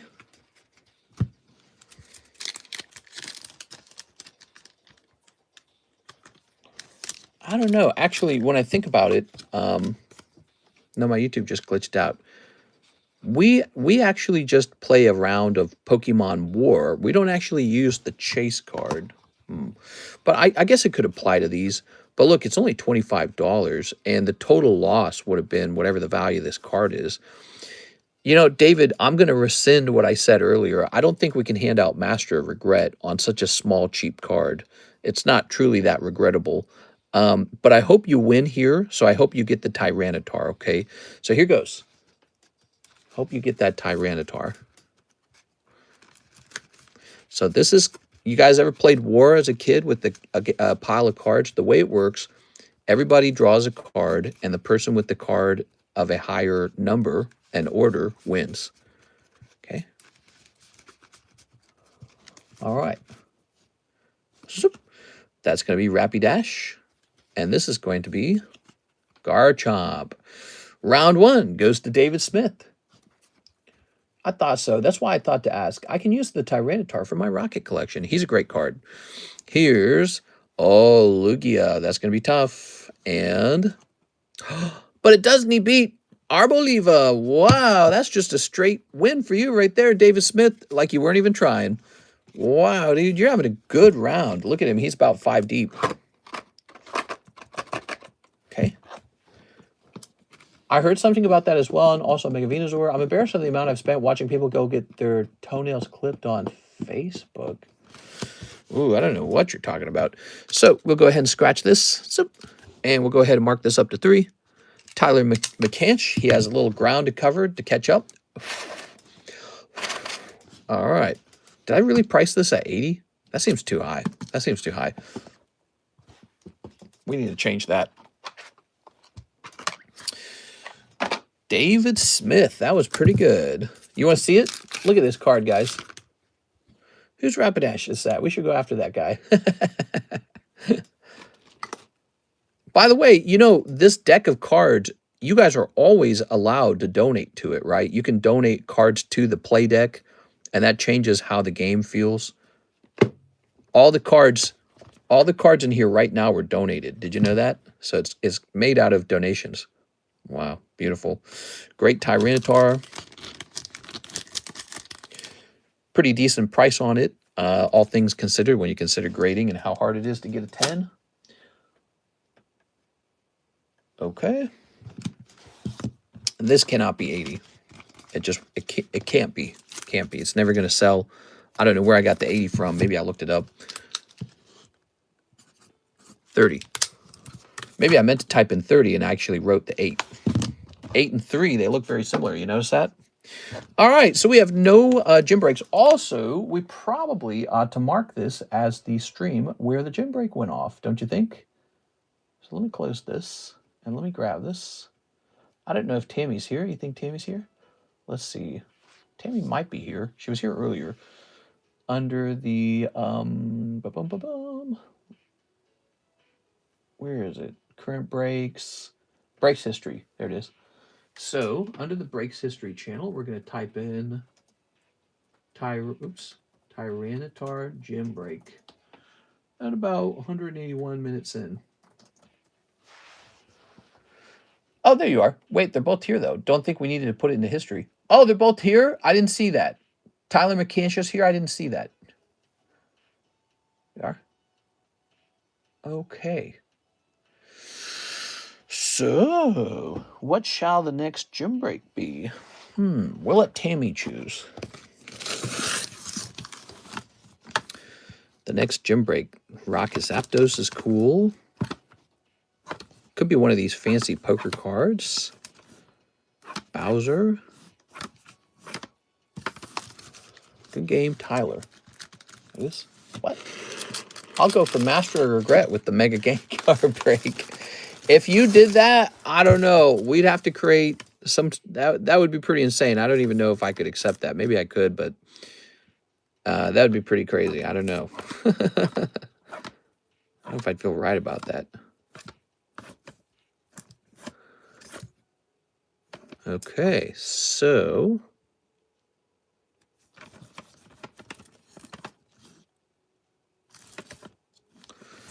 Jolteon is in a good range.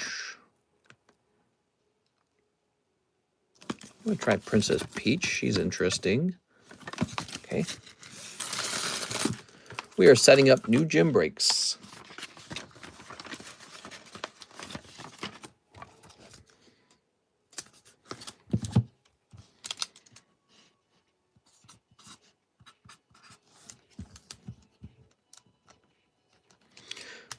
Princess Peach is a full $40. This is a Jolteon Quest Sticker 9, which is why he's at an affordable range. If he was a 10, he'd cost hundreds. 9s are still really good, though. All right. Luigi.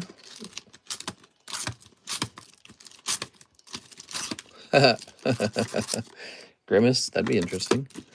Rainbow Weeping Bell, that's interesting. Oh, okay. So there's some prices there. Yoshi Egg, maybe it's the third one. So if we do Yoshi Egg, I think his price goes up.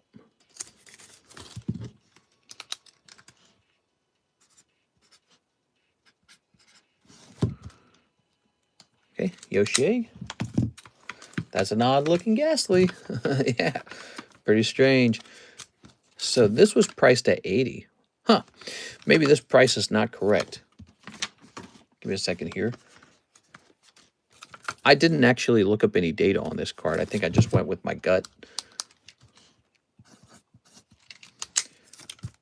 Man, this is nice. Look at that.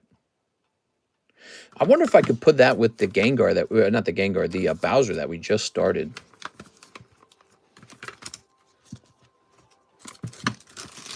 We just started a Bowser, right? Where'd he go? There it is, Bowser. We could add 2 more spots and it's Mario in there. What do you guys think of that? I mean, that's pretty attractive, isn't it? Let's do it. Let's do it. So this will be a double slab break now. Okay, you ready?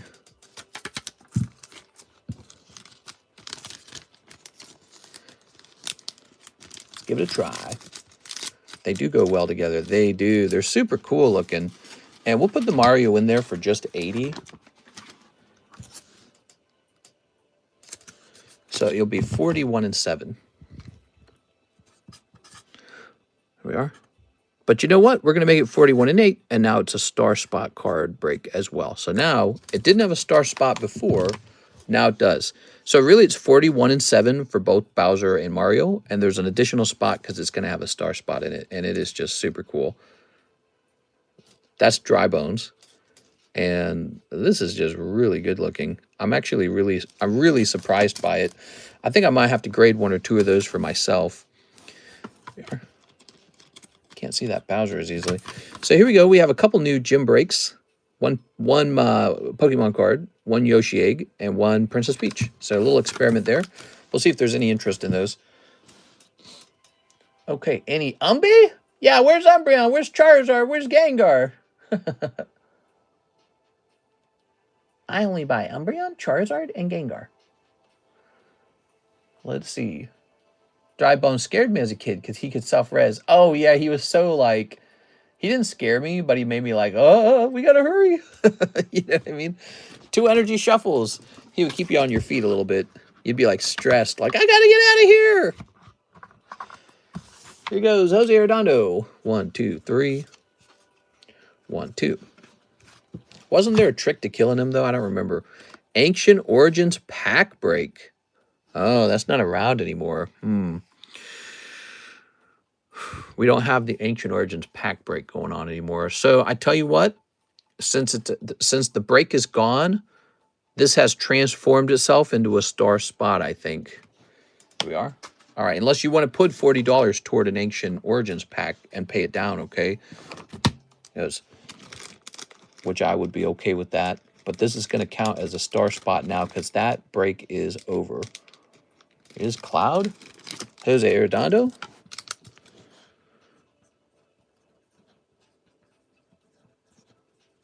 think it makes sense for this to turn into a star. The friggin' Paldean Fates Charizard is going crazy.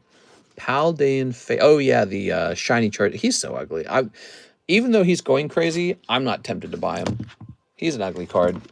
They can have him. All their money can go toward that card. I'm buying something else for now.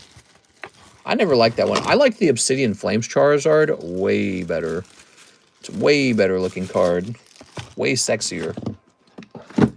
Okay, so this turns into 4 out of 20. Cool, 16 spots remain. We have an order of Jose Arredondo, PSA 10 Luigi, and 2 energy shuffles. I'm going to honor the previous price. Congratulations on your cheap Luigi. Okay, here you go, Jose Arredondo. I think I mispriced him, though. I think he was supposed to be 80. But we're going to do that just for fun. Just because you showed that you were interested in it, and I don't mind helping you get a cool card. Let's go ahead and get you those 2 energy shuffles. I need a gooning card. Yeah? 1, 2, 3. 1, 2. So, okay, 2 cold ones. 2 cold ones. Good. Now we have an order, Jose Arredondo, 4 junk packs. 4 junk packs. Here are the junk packs. They cost $3 each. So this order is costing him $12. So for $12, he got this. He got all this. It's like a sandwich of crazy cards. Let's take a quick look and see if he made $12 back. These booster packs are made out of stuff that I just have lying around. That's like Sneaker Bunko.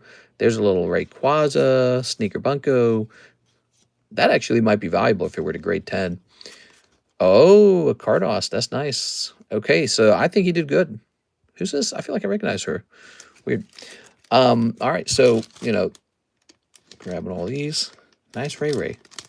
Yeah, we have sold through quite a few of these, more than I thought would sell. But it's not a mystery why they're so popular. They're just a bit of fun. They're $3. They might blow your mind, or they might be like, meh. Okay. I like the Charizard from the movie Clone. One got listed for $1,100. That's going to sell easy. Which one got listed? You mean the Charizard from Paldean Fates got listed for $1,100 and he's going to sell easy? Yes. The Simpsons. Okay. Fortnite, Ultra Ball. Metal Zod. Full Metal Charizard.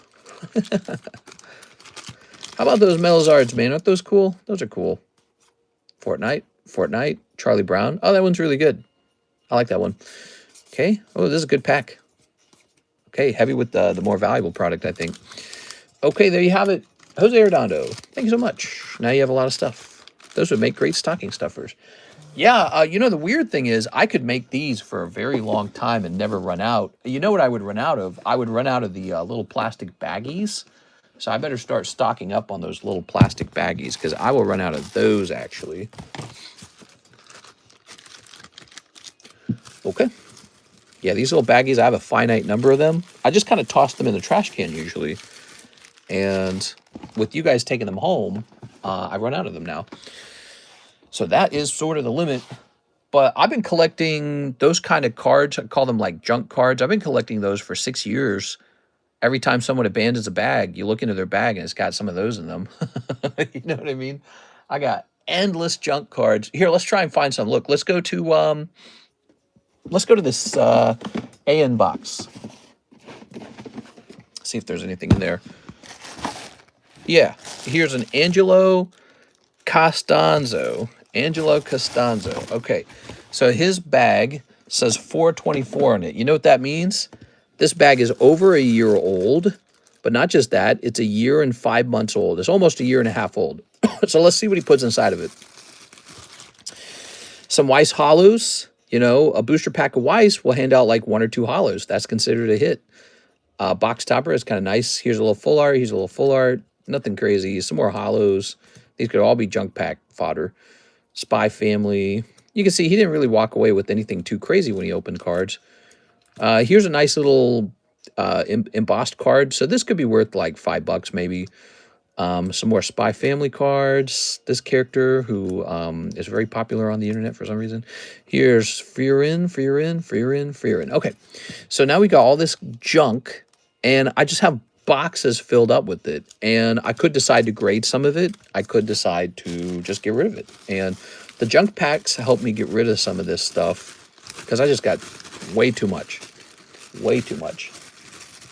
That box topper in a 10 is $100. You're telling me the box topper is $100. I don't know if that price makes sense. Because a box of Freerin is so cheap and you get one like guaranteed. Jose Redondo, Jolteon Gym Break. Here it is. So one of the gym breaks is getting filled. Jose Redondo says he is interested in this. We have one of the gym breaks went off and now we got new gym breaks going on. Jose Redondo. You got a card in here, right? Robert Sturgio.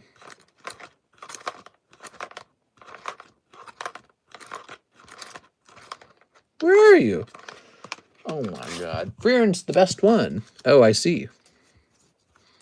You're the best one. Oh, there you are. So you got your old scoreboard there. As you can see, you've had a little negative run, but this could get you closer to even. We'll see what happens. We'll see what the fates of the gods decide. Hey, that is a 1. The 1 means somebody is in there. All the candy is mine. Yeah, I got some stuff. Look at this. I got this box right here that I was using to build those junk packs. Look, here's a bunch of those Carddass cards. Here's a bunch of, we got plenty of Final Fantasy hollows. Remember, when you open a pack of Final Fantasy, the hit from the whole pack can just be one hollow card. That can be the whole hit. And so we got plenty of those to go through. That's just how they do it in their set. Zachary Stekskowski, box of the Interspecies Reviewer using store credit. Oh, hell yeah, dude. Did you guys want to see the Interspecies Reviewer? Mr. Zach is opening it up. Thank you so much, Zach. Really appreciate it. So we sold 3 boxes of this in the daytime stream, and now we are selling a fresh box here in the nighttime stream. Let me go get a couple boxes of Interspecies Reviewer, everybody. Oh, my legs.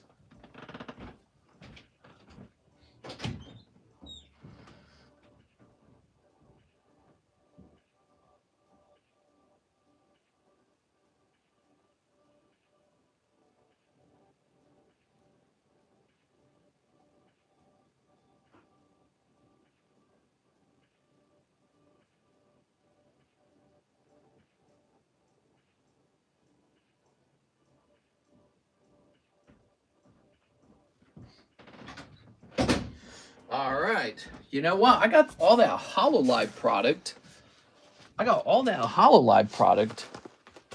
And it is just not selling the way it used to, huh? We might have to list that HoloLive up on eBay, I think. Good. Okay. There we go. Resist the goon. Focus on reading the text on the cards. Okay. Tag certified dealer. I'm a tag certified dealer. I actually just signed a contract with them. How cool is that? I really like that. It's pretty neat. It's nice because I already liked tag grading. I thought their slabs were competitive in a specific way. So I always looked at them and said, they're not bad. They are. I had to sign a contract. The contract was like really easy. It was like, please grade a lot of cards. The end. This? No, but basically I was just agreeing to grade a lot of cards. That was basically the whole contract. Okay, so the rule is the naughtier the card, the more valuable it is. So we got this. So look, this is a common card. Holy dude. Try grading that, guys. I wonder if Tag will grade these. I bet they will, right? What is this anyways? What am I looking at? Wow, look at that. So you can just open booster boxes of this and you might be pulling a signature. Very nice. Very nice. You did a good job there, Mr. Zach. Okay, I got to try grading some of these. I'm telling you, I got to try grading some of these with tag grading. I think it'd be really funny. Does this have Siggies? It does. We just pulled one. Here's a Cyclops with the boobs. This one's kind of sexy. Yeah, I'd say she's got a sexy expression. Okay, here's that's like a full art, right? So cool, cool. All right.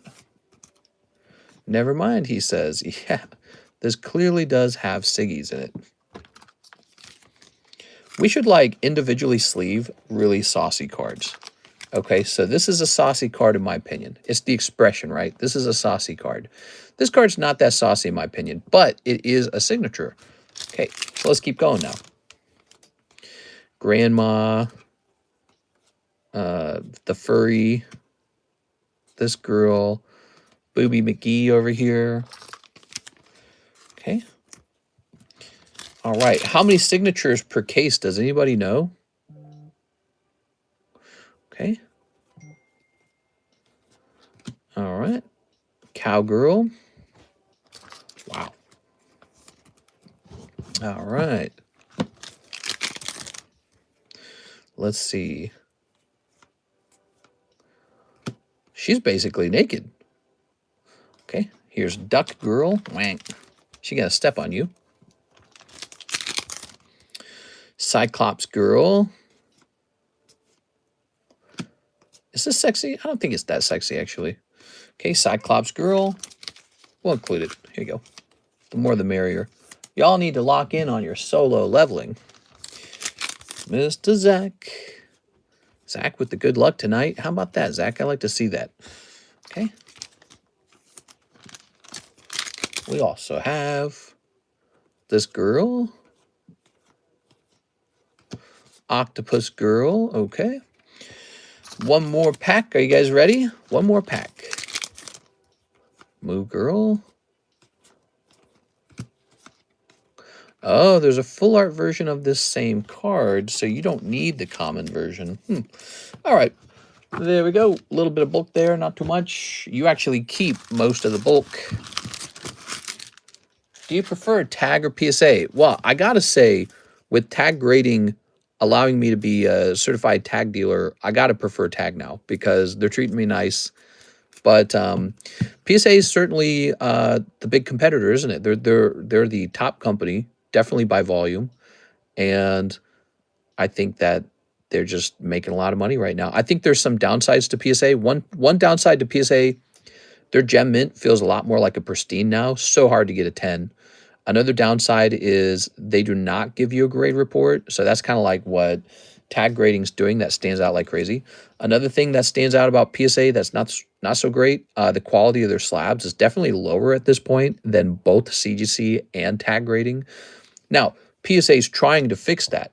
They're trying to fix that. They have their new heavy slabs. Do I have one nearby? Have you seen them? The square, they've got these new slabs. Here we go. I think this one's probably it. Here we are. So, ironically, it's a trump card. Oh, yeah, that's heavy. So this is their new heavy slab, and it's clearly made out of a different plastic. So it's much heavier, and it's a little bit clearer. But if we actually zoom in, watch this. So if we zoom in, now look carefully. Don't look at the card. Look at the plastic. Do you see like these droplets almost in the plastic? Do you see that? Look at those droplets in the plastic. They're like little round orbs. Look at the scratches there. Do you see scratches? Because I see a scratch that runs straight up. Look at that. So some of this is on the card, but some of this is actually on the plastic itself. And something is just wrong with PSA's plastic that they always have this issue. Now, when you look at tag grading never has that issue. But this right here, see that the splotchiness? That is not from the card. That splotchiness is the plastic. So their plastics producer is causing the splotchiness, and it's just awful, dude. It's just awful. I wish you could have PSA slabs that did not have the splotchiness. Okay, and then we can jump down here to a tag-graded card. First of all, CGC kind of figured that out already. CGC said, we're going to have really nice plastic. And, although theirs is really dusty. Oh, I just got a card. I got an offer that I made, and it was accepted. Okay, so I just spent some money, everybody. You want to know what I bought? Tag-graded staff Tyranitar, which I feel is underpriced. Okay, Ooh, very pretty. Okay, look at that. Wow. So when you look at the tag grading slab and you zoom in, where are the scratches? Where are the scratches on the plastic? Do you see any? I don't see any. Nope, because it has a mirror-like finish. And I think it's even shinier than CGC. CGC is really good, though. But CGC has other problems going on that tag doesn't have. So yeah, they just have a superior plastic going on, and I noted that right away. It's nice and heavy, so it has a nice heavy feel to it. Has a nice high-pitched density clink. So I've been talking a lot about density in the slabs. I know a lot about density because I used to work in woodworking with my father. He ran a home business where we sold exotic hardwoods, and you could tell different woods had different densities, and this affected what kind of finishes you would do on them. But you could kind of hear it. Do you hear that? Like two marbles hitting each other or glass. You hear that? You can hear it too, right here. You can hear it there. So there's a higher density sound coming off of that plastic, and so I immediately suspect that it's a super dense plastic that causes the polish-like finish. Different sound, listen. Immediately feels flimsier. Immediately feels flimsier, you can tell. This sounds like proper plastic. This right here feels like plastic. And so if you were at home and you had BGS slabs and you had CGC slabs and you had tag slabs and you lined them all up, and maybe you do have this at home, and you just kind of listen to them and feel them, you feel it. You go, whoa, there's a heft to the tag slab. It's literally heavier, and it's shinier. It's more clear. So there's clearly a difference between the quality of the plastic between the three of them, and I think they've got the advantage there. So PSA has the better brand, but Tag is working on things that people care about, like the grading report, and having just better aesthetics in their slab design, which you would think other companies would just do that. Like, look, why didn't CGC do that? CGC's just got like the ugliest label ever, dude. CGC's label, they got to work on their label like crazy. But I think that, you know, so they brought out that black-white label, and I think that that label is not that attractive. Like, maybe it's an upgrade over the blue label. Some people don't even think that. But maybe it's an upgrade over the blue label, but the blue label was ugly anyways, too. All right, Mr. Zach. Did Zach say anything to me? Check the back, too. The corners have a bowl effect on the new slabs I got. Yeah. Useless subgrades. Yes. Do tag slabs still shatter if you drop them for more than an inch? Now, if you think about it, Zach, you know what else shatters? Glass. Glass shatters. So I think that's what's going on. And I don't know. We can run some physical tests on them if you guys wish. Like, you guys can buy a tag slab from me and have me drop it on a corner if you want. Yeah, so if you find a tag slab for real cheap, pay me to destroy it, okay? But what else shatters when you drop it? Glass does. Think about dropping a glass cup. It shatters. And you know what's better in terms of being see-through than plastic? Glass. Glass is see-through. Plastic is not so see-through, but glass is. So I would say just don't drop your tag slab, first of all. But I don't know. You could probably buy like a guard or a protector for these. Well, you know, I sell protectors, right? I've talked about this from time to time. I sell them on eBay. I don't sell them here on the table too often. I don't even talk about them that often. But you guys have seen this before, right? So there's your black label holder. All right, now I keep touching this with my fingerprint, so it's not as pretty. There we go. What I ought to do, there's one more step to these. Look, I already tried it. So there's your tag slab, can fit into the PSA CGC size. Looks like it shifts a little bit though. If it's in a sleeve though, it won't move. So if you have it in a sleeve, it won't move. And also there's this big sticker on the back. I can't remember what the sticker did. I think it takes you to the eBay channel. I don't remember. I need to make a video on these again. But where's the stand too? So there should be a stand that goes with these. I'll go get a stand real fast. Give me a second, guys.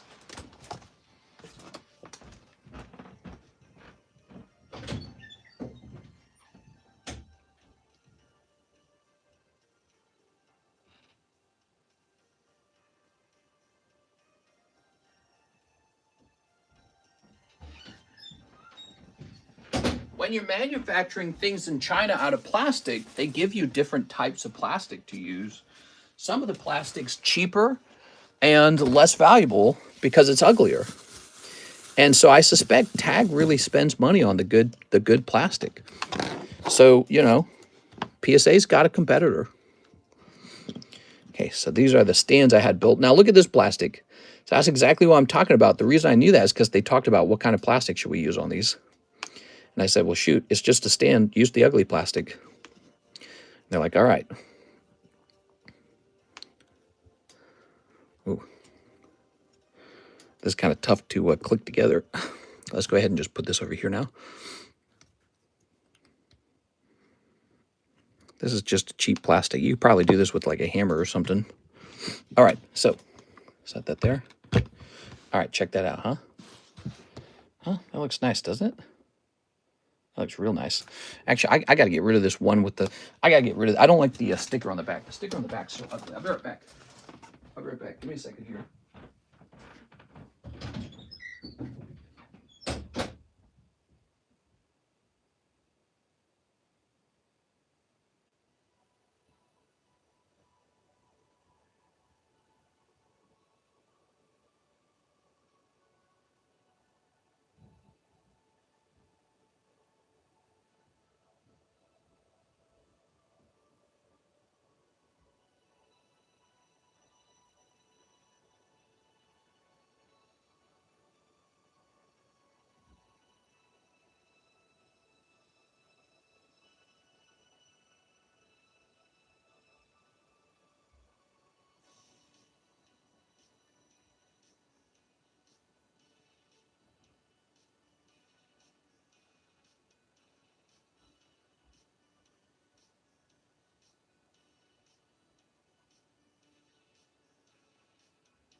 All right. Don't go anywhere. I'm still here. Let's see. I got any expensive tag slabs by now? Gotta have some expensive ones, right? Well, whew, I was running up and down those stairs for you guys. That's what you gotta do. Let's see. Grab this. Ooh. Some cool ones here. Those are nice. Okay. How about in this pile? Those are nice. How about more? Do I got more? I got to put these James C. Cathcart cards away. I kept some of those for myself, you know. So sad that he passed away. You know, he passed away kind of young. Makes me sad. Yeah, what do you guys think would look better? Staff Tyranitar or Classic Charizard? Which one you think is better? Definitely the Charizard. He's like an industry standard kind of card, you know. Now, I don't like this one. It's got this big stupid goofy thing on it. Let's take that out of here. I almost feel like I could throw this one away. I mean, that's ruined it, hasn't it? Okay. This guy needs to go back down here so he can be put for sale. All right. So check this out. Here it is. So there, I manufacture these. I designed them with my own dimensions so that it would fit TAG, CGC, and PSA. Okay, set that in there. Good. Now look, you can see it really doesn't move around now, does it? See that? No shifting around. So it's just got to be in a sleeve. Boom.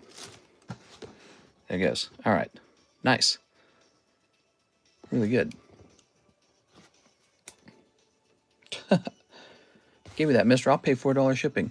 It's in the trash. It's in the trash. It's too late. Beautiful. Okay, so that's our... Put this back in here like this. Okay, and I'll place this down here with the ball. I need to make a video on those. I need the stands listed. All right, we've been playing around for a while. Let's go ahead and put this away for Mr. Zachary Stex. Congratulations on your great pull there, Zach. Where's your bag? Mr. Zach. Really nice. How much? So, let me look up how much I sell those for again, because you guys get them slightly cheaper. I think I sold some. Didn't I just sell some? I've been selling those on eBay for a long time. Oh, no, but I sold 2 slabs.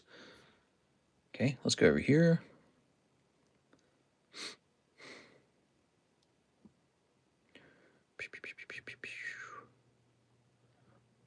Excuse me. I have too many items for sale. I can't find it. Can I search it? Hold on. Let's look up display. Here it is. Looks like this, by the way. CGC or PSA or tag display. Looks like I sell them for $18. Okay, and so we can just do 18 minus 13%. And so it's about $2.30. So let's say if you want to buy them here, $16. Okay, so if you want to buy them direct, $16. We can sell them off the table for you. And the stands are probably going to be about $3 each. The stands aren't necessary. They're just a nice thing. How much for that? Mewtwo, though, he has not received a price yet, but he will. He will receive a price. He's a nice card, isn't he? That's the classic collection. Yeah, I've seen Mr. Throw away some things that I'd like to have any values to them is not worth keeping. $19 total. Yeah, so $19 total for a slab and a stand together, okay? Slab and a stand. Okay, so click. I just bought another Tyranitar that I wanted, so that I'm trying to get 5 of them total. That's what I do. And this guy accepted an offer. Here it is. This one right here. Just bought it. Here it is. Check that out. And that's a tag graded Tyranitar, and got it for $750, but it's about $800 after you pay for all the taxes and crap. So there it is, $800. The PSA 10 version is listed around $1,000. Now, I don't really know if that's a fair price these days. I don't know how that card's going to move. I could be way overpaying, like maybe the price falls over time pretty dramatically. You know, the market's pretty hot and crazy. I'm just a big fan of Tyranitar, and I'm trying to get about 5 of these put together. I got, how many of these do I have so far? I don't know. I didn't even count it. So I got 1, 2. I've graded with tag grading enough times to not worry if they're grading hard enough, because they are, I think they're grading a little bit harder than PSA in some regards. I've never gotten a tag graded slab and gone like, oh, this was graded wrong. You know, like some crappy PSA 9 turned into a tag 10 kind of situation. Oh, did you guys see this? I can pay extra for shipping. Is it too late to get shipped with my stuff if I order some cases and stands? It's too late. It already went out. Yeah, she already did it. I'm sorry, man. So these were from the return today in the daytime stream if you missed it. This was the big news. We somehow got a Sketch 10. Can you believe that? That is a Sketch 10 of the Assassin Droid. Crazy. I've graded so many sketch cards, never gotten a 10 before. You're not even supposed to grade them this way. You're supposed to ask for authentication and not a grade, because it's the drawn cards are notoriously impossible to grade 10 because they've been drawn on, and so the card's all messed up.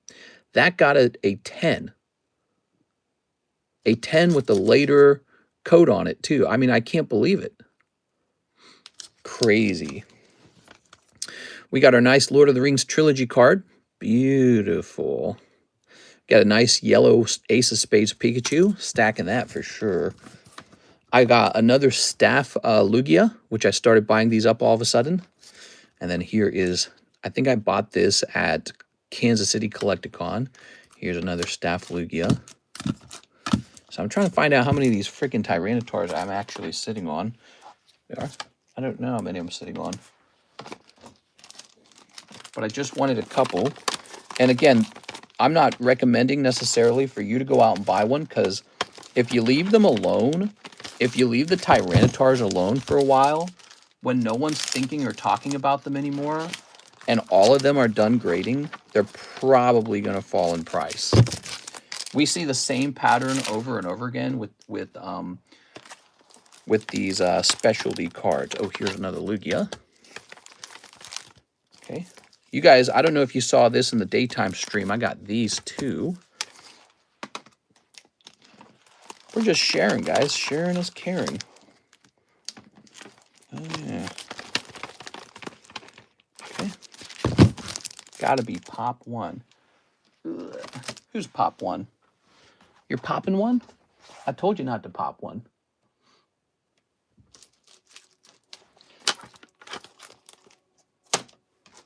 I swear I've got more of these somewhere. Yeah, look at this. Oh, man, that is cool shit. Cool for a nerd, I suppose. Not cool for normal people. For the Star Wars card, well, it's certainly pop one, because every sketch is pop one. All right. I don't know if I have more of these somewhere, but apparently I have 3. So I'm getting a 4th one, and then I just need 1 more maybe. It's kind of awkward having 2 be tag and 1 be PSA. But no, I really like these. Beautiful, man. All right. These are so nice. Would you guys like me to host a break on one of these? I'll host a break on one of these. I mean, I'm not sharing it all. If I like it, it's probably good enough. You know what I'm saying? If I like it, that's the rule when it comes to selling slabs. If I'm buying something for myself and then not selling that to you guys at all, that's not cool. Yoshi Egg Break. Jose Arredondo jumping into the Yoshi Egg Break. Wait, are you already in this one? Yeah, you are. Okay, you're in the Yoshi Egg Break as well. So we got 2 gym breaks ready to go off. Thank you, Mr. Jose Arredondo. Next up, we have Isidro. And he says, may I do a box of the Sneaker Bunko Volume 2? Sneaker Bunko Volume 2. Oh, yeah. So now we cut open a fresh case for that. Yeah, I mentioned that the other night. Dennis interested in the Psyduck. So the Poker Psyduck's in my Stack It stack. So it's not for sale. He's really nice. And I think Psyduck's a real popular Pokemon. And I don't have that many.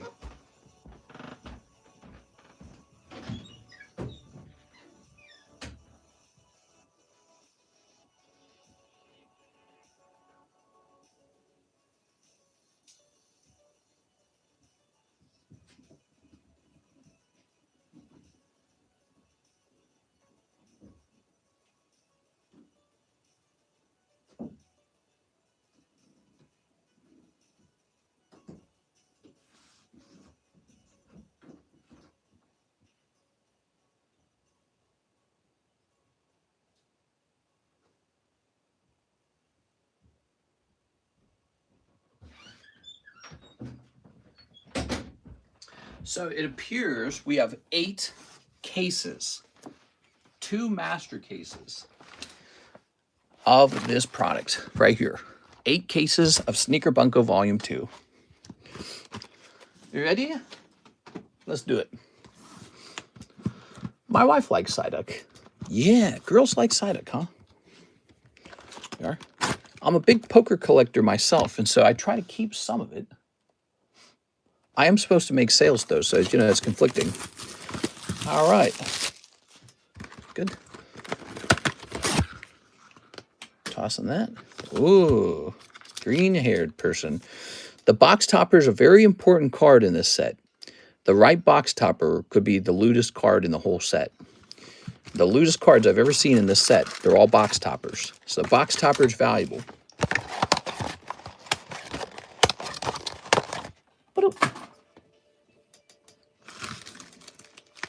Mister just showing off these unpriced slabs. I know. I try to keep some. I give up a lot of slabs too. You know, what have we sold today? Are these all sales? Let's see if these are all sales. I think these are all sales. So what did we sell today? Some 9s. These were Tammy's 9s. They all sold. Tammy's keeping this Tyranitar. The Dunsparce was sold. and then handed out. This kitty cat, Darkrai 9. This beautiful Eevee, that's a Rocket Eevee. Here's a nice Tyranitar, and here's a nice Luigi as well.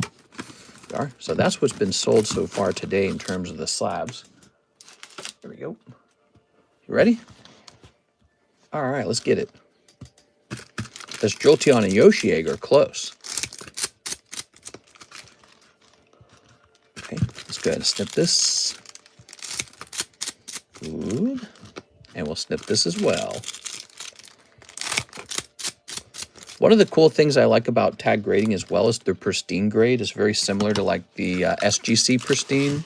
So it's really hard to get that pristine 10. And so it feels sort of like a black label kind of card. So you got this airplane jet legs girl. Very interesting. Okay, here's cat girl or something like that. Here's ice cream sundae girl. The Bat Girls, their booty cheeks. Okay, let's see. Smack that like button. Pretend it's these girl cards. Oh my god. Oh, the doggies. I always treat the doggies like a hit. All right. It's man's best friend. All right. So we got the doggies. Here's a holo. What is this set on the menu? You are looking at Sneaker Bunko Volume 2. Remember Sneaker Bunko Volume 1? It was super lewd. We were selling Sneaker Bunko at $21 per pack at one point, and it was selling through. Well, this is the next in that series. It's Sneaker Bunko Volume 2. It's also a little bit pricey. Another doggy card. In fact, I have not checked the price of this in a long while. We just started selling a couple boxes of this. Maybe I ought to look into it, just see if it hasn't doubled. Make sure it hasn't doubled and I haven't paid attention. Here we are. Sometimes Weiss sets do that. They're like Pokemon in some ways. Here we are. Let's see. Yeah, Weiss sets really impressed over the last couple years. Here we are. This one's pretty sexy too. I mean, if you think about it, this is a pretty darn lewd card. All right. Here's a holo. Okay.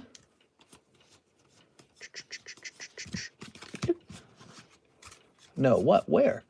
The you're wondering about this set is called Sneaker Bunko Volume 2. It is a Weiss Schwartz set, Japanese. And you can see it's got some sexy waifus in it. Sneaker Bunko Volume 1 to this day is still the most lewd Weiss set I've ever opened. So everyone had high hopes that Sneaker Bunko Volume 2 would be just as lewd, but it's not. But it is, if you get the right box toppers. You see, in Sneaker Bunko Volume 1, it was the common cards would be insanely lewd. I mean, like, just crazy lewd. Like, you could see tits and all, you know? There was an actual naked card where, like, boobs exposed in Sneaker Bunko Volume 1. Now, Sneaker Bunko Volume 2 just seems a lot more tame until you pull the right box topper. I actually bought a couple of those box toppers because some of them are so naughty. And then I sent them out to grade. And I wonder where they're at. Where did I put them? Yeah, where'd those box toppers go? I didn't get them back, did I? Wonder if they're out there somewhere. Maybe they're with BGS right now. I don't know. Oh, I bet they're in the February submission from Beckett. Oh, is that ever going to finish? Hold on, let me look this up. We have a February submission with Beckett that's just like frozen in time. Let me go over to log in. I bet you it's in that submission because I could have sworn I submitted them.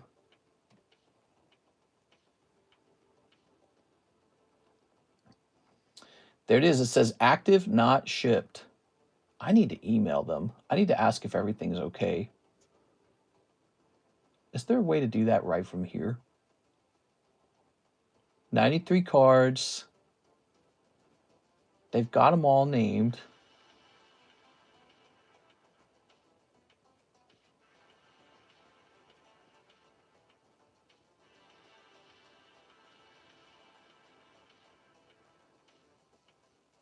Yeah, I'm looking at it. Service unavailable on the Osaka. Huh. I think they are working on this. I think that this order probably presented some challenges to them because it had like sexy cards in it and it had square cut cards in it too. And so maybe they like put it on hold or something, but I don't think that they can hold it indefinitely, you know? I have a Siggy in there too. Well, the good news is the Siggy's not been eaten by anyone. But yeah, they're taking their sweet freaking time on it. It arrived in February, so it's been 7 months. I feel like that's too long. I feel like I should complain. All right, what did I want to do? Sneaker, Bunko, volume 2, booster box. You ready? Okay.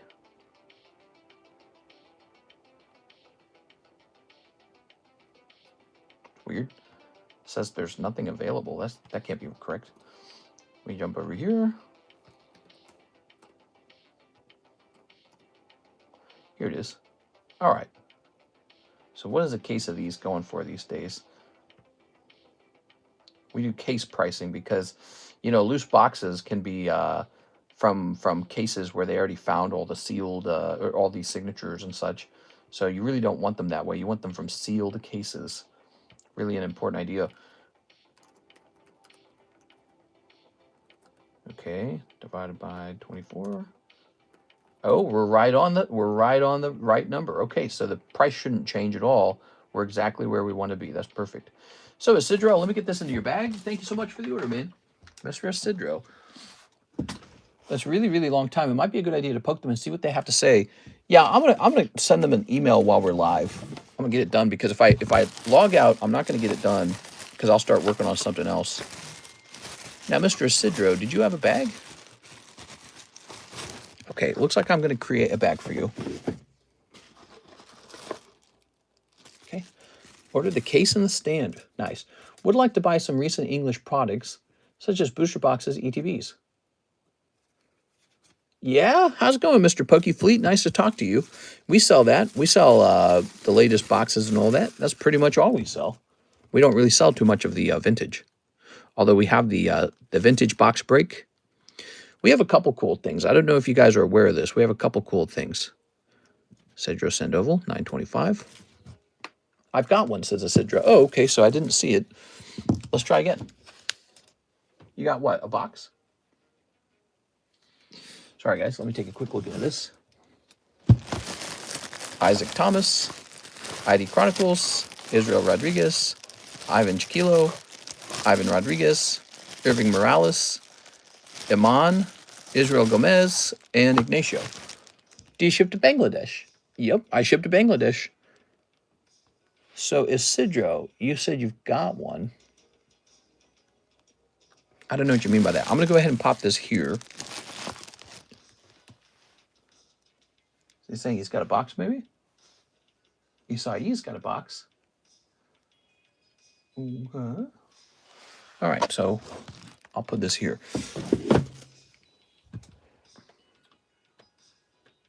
And I got distracted. What were we talking about? Oh, talking about some of the cool stuff we have. Pretty sure he shipped almost anywhere. It just cost a little more. Yep. International shipping. So what I was going to say, we have this 151 surprise case break. That's the Chinese 151 surprise. Chance for a Gengar in there. I bought 3 packs a stream or two ago. Nice. Is it possible there was nothing that came out of the packs? I mean, 3 packs, huh? That would be a really thin bag.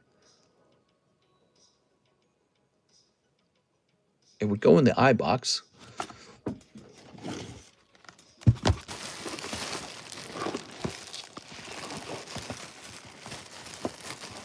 I jumped to the Yoshi egg. Yoshi egg's done, everybody. You didn't ship by chance or anything like that, right? What was in the bags? Do you remember? No, they were cold. Oh, maybe. So it's possible if your pulls were completely cold and all you got was like bulk, it's possible I didn't make a bag at that point. Okay, Julio Oliveira, 1 set of the card stand and cover. Please 1 pack of HoloLive plus 1 pack of HoloLive Elite Spark. Okay, it's a tricky order because I don't know which one is the Elite Spark. I don't think it's this one though. That's Curious Universe. Elite Spark's the blue box, isn't it? I haven't seen Elite Spark in a long time, man.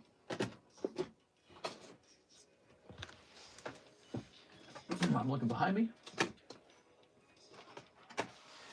You know, these HoloLive cards are killing me a little bit.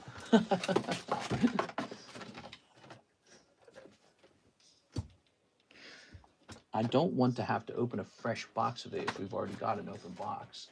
And yet, it's like this product that isn't being opened that often, so it gets probably buried. Toss this here for a moment. Okay. Oh. Look what I found. Found a little pack of this. Actually, I found a box of this, it looks like. Is it a box? Oh, it's a box. Those are the gem ones.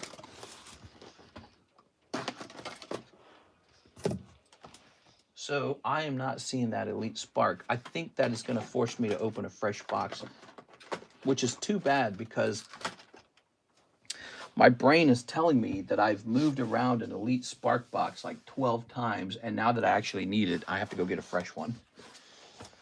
That means there's an already open one hanging around somewhere.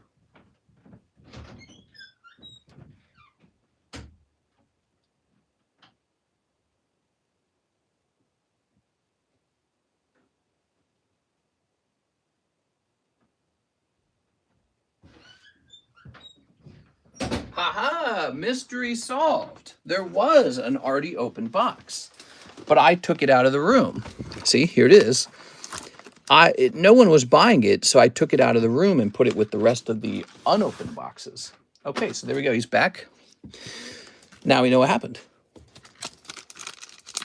It's 5:36. How's it so late? Ah, you know what that means, guys. We're out of time. Wow, how's it so late?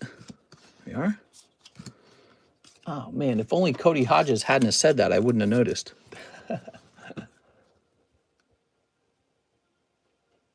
I asked for my grade return to be shipped. Well, if you asked for a round of shipping and you had a bag, then I immediately grabbed the bag and sent it out with the slab.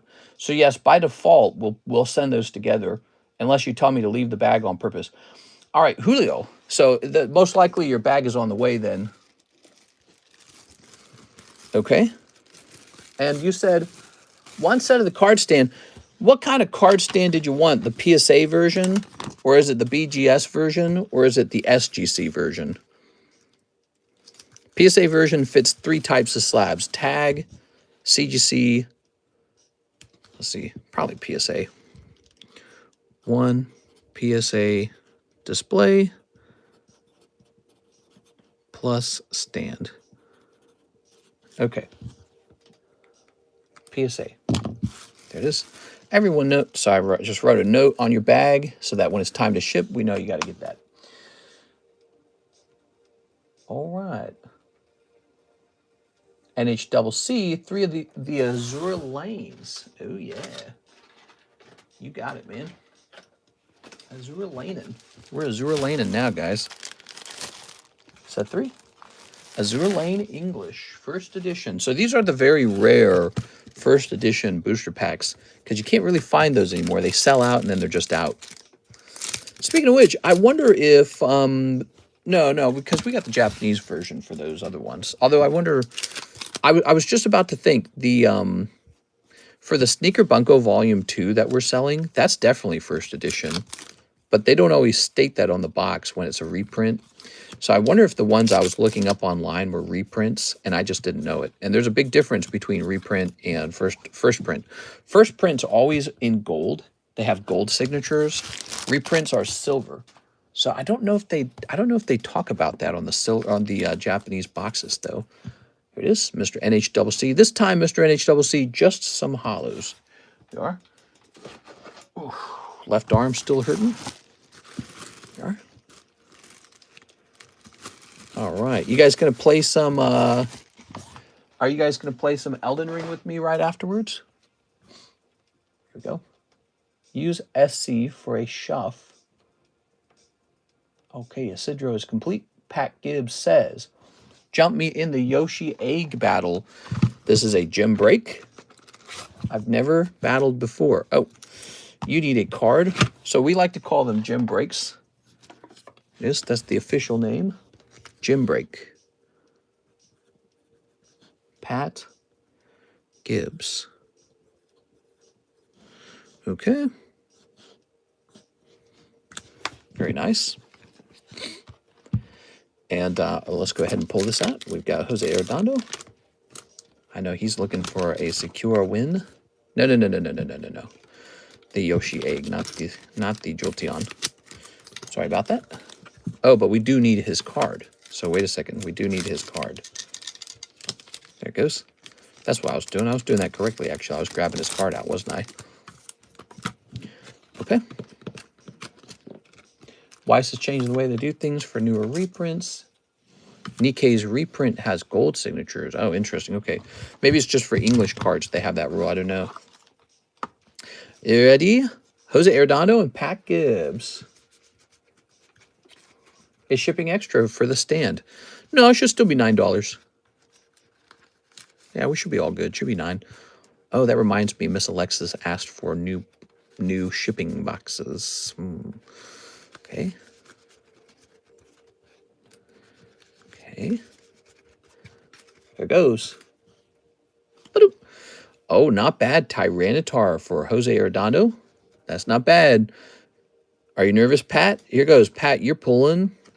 Ah, you lose with the deer. That's round 1 going to Jose Arredondo. Round 2. Oh, energy card's good. Energy card boosts his HP by 20, okay? So that's a bonus to his next card. You're going to pull Articuno. Oh, he might have you. Articuno is 110, which is kind of lower. Oh, my God. He definitely got you. So he pulls 110 HP Jolteon out. But because he got the energy card first, his Jolteon actually counts as 130 HP. So with the energy card, he wins. There it is. Mr. Patrick. Jose Arredondo just pulled that Yoshi egg in front of you for half the original price because you kind of pitched in for that. There you go. And then you guys had a friendly game of cards. What do you think of that? That is a Pokey Gym Break. And we've been running those for a while. They're pretty popular because they go off fast. Okay, they also tend to be less than $40, whereas the typical standard breaks are $40. Oh, man, that's some crazy heartburn. All right. Some heartburn there. I need some water. There you go. Very nice. Excuse me. So, let's hit refresh. Oh, my eyes itchy. Mister, my card goes on the Jolteon. Yes, let's go put it back in the Jolteon real fast. Good. Oops. That gets you a little closer to break even, actually. You need 3 more to break even. Okay. So you're almost 1-to-1 on hits and misses. Pretty neat. Pretty neat. Now, Jose Arredondo says 3 of the junk packs. So the junk packs were big winners tonight.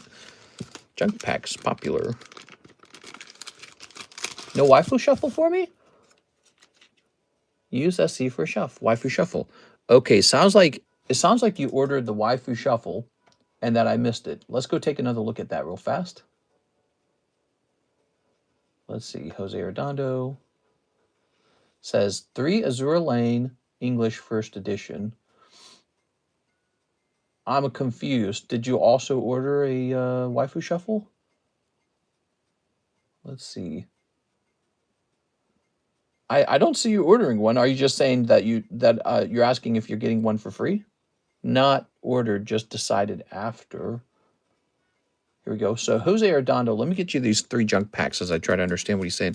Here's Fortnite, Charlie Brown, no April Fool. Here's Bambi. You got some of these Carddass cards. Homer Simpson. You made me think I was just asking to use store credit.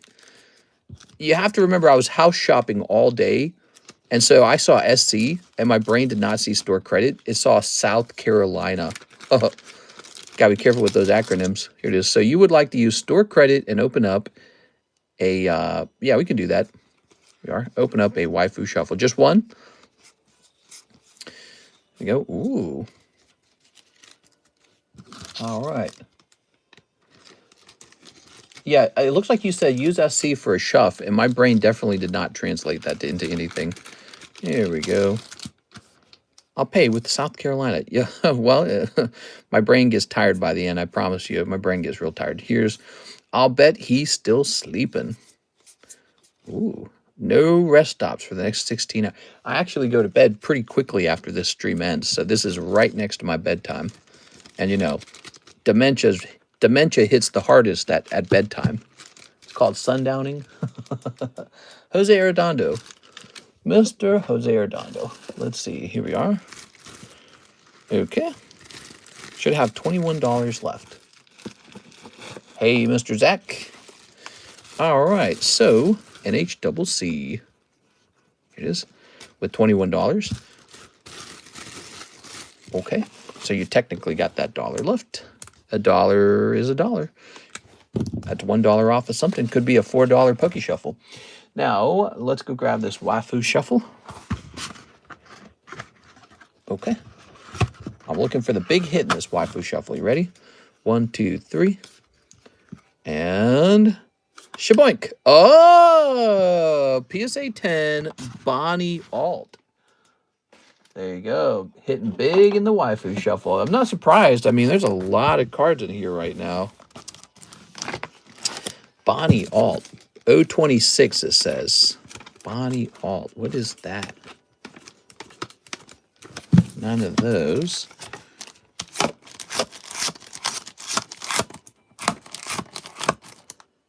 No. Oh. Okay, you got a nice little one-piece card, actually.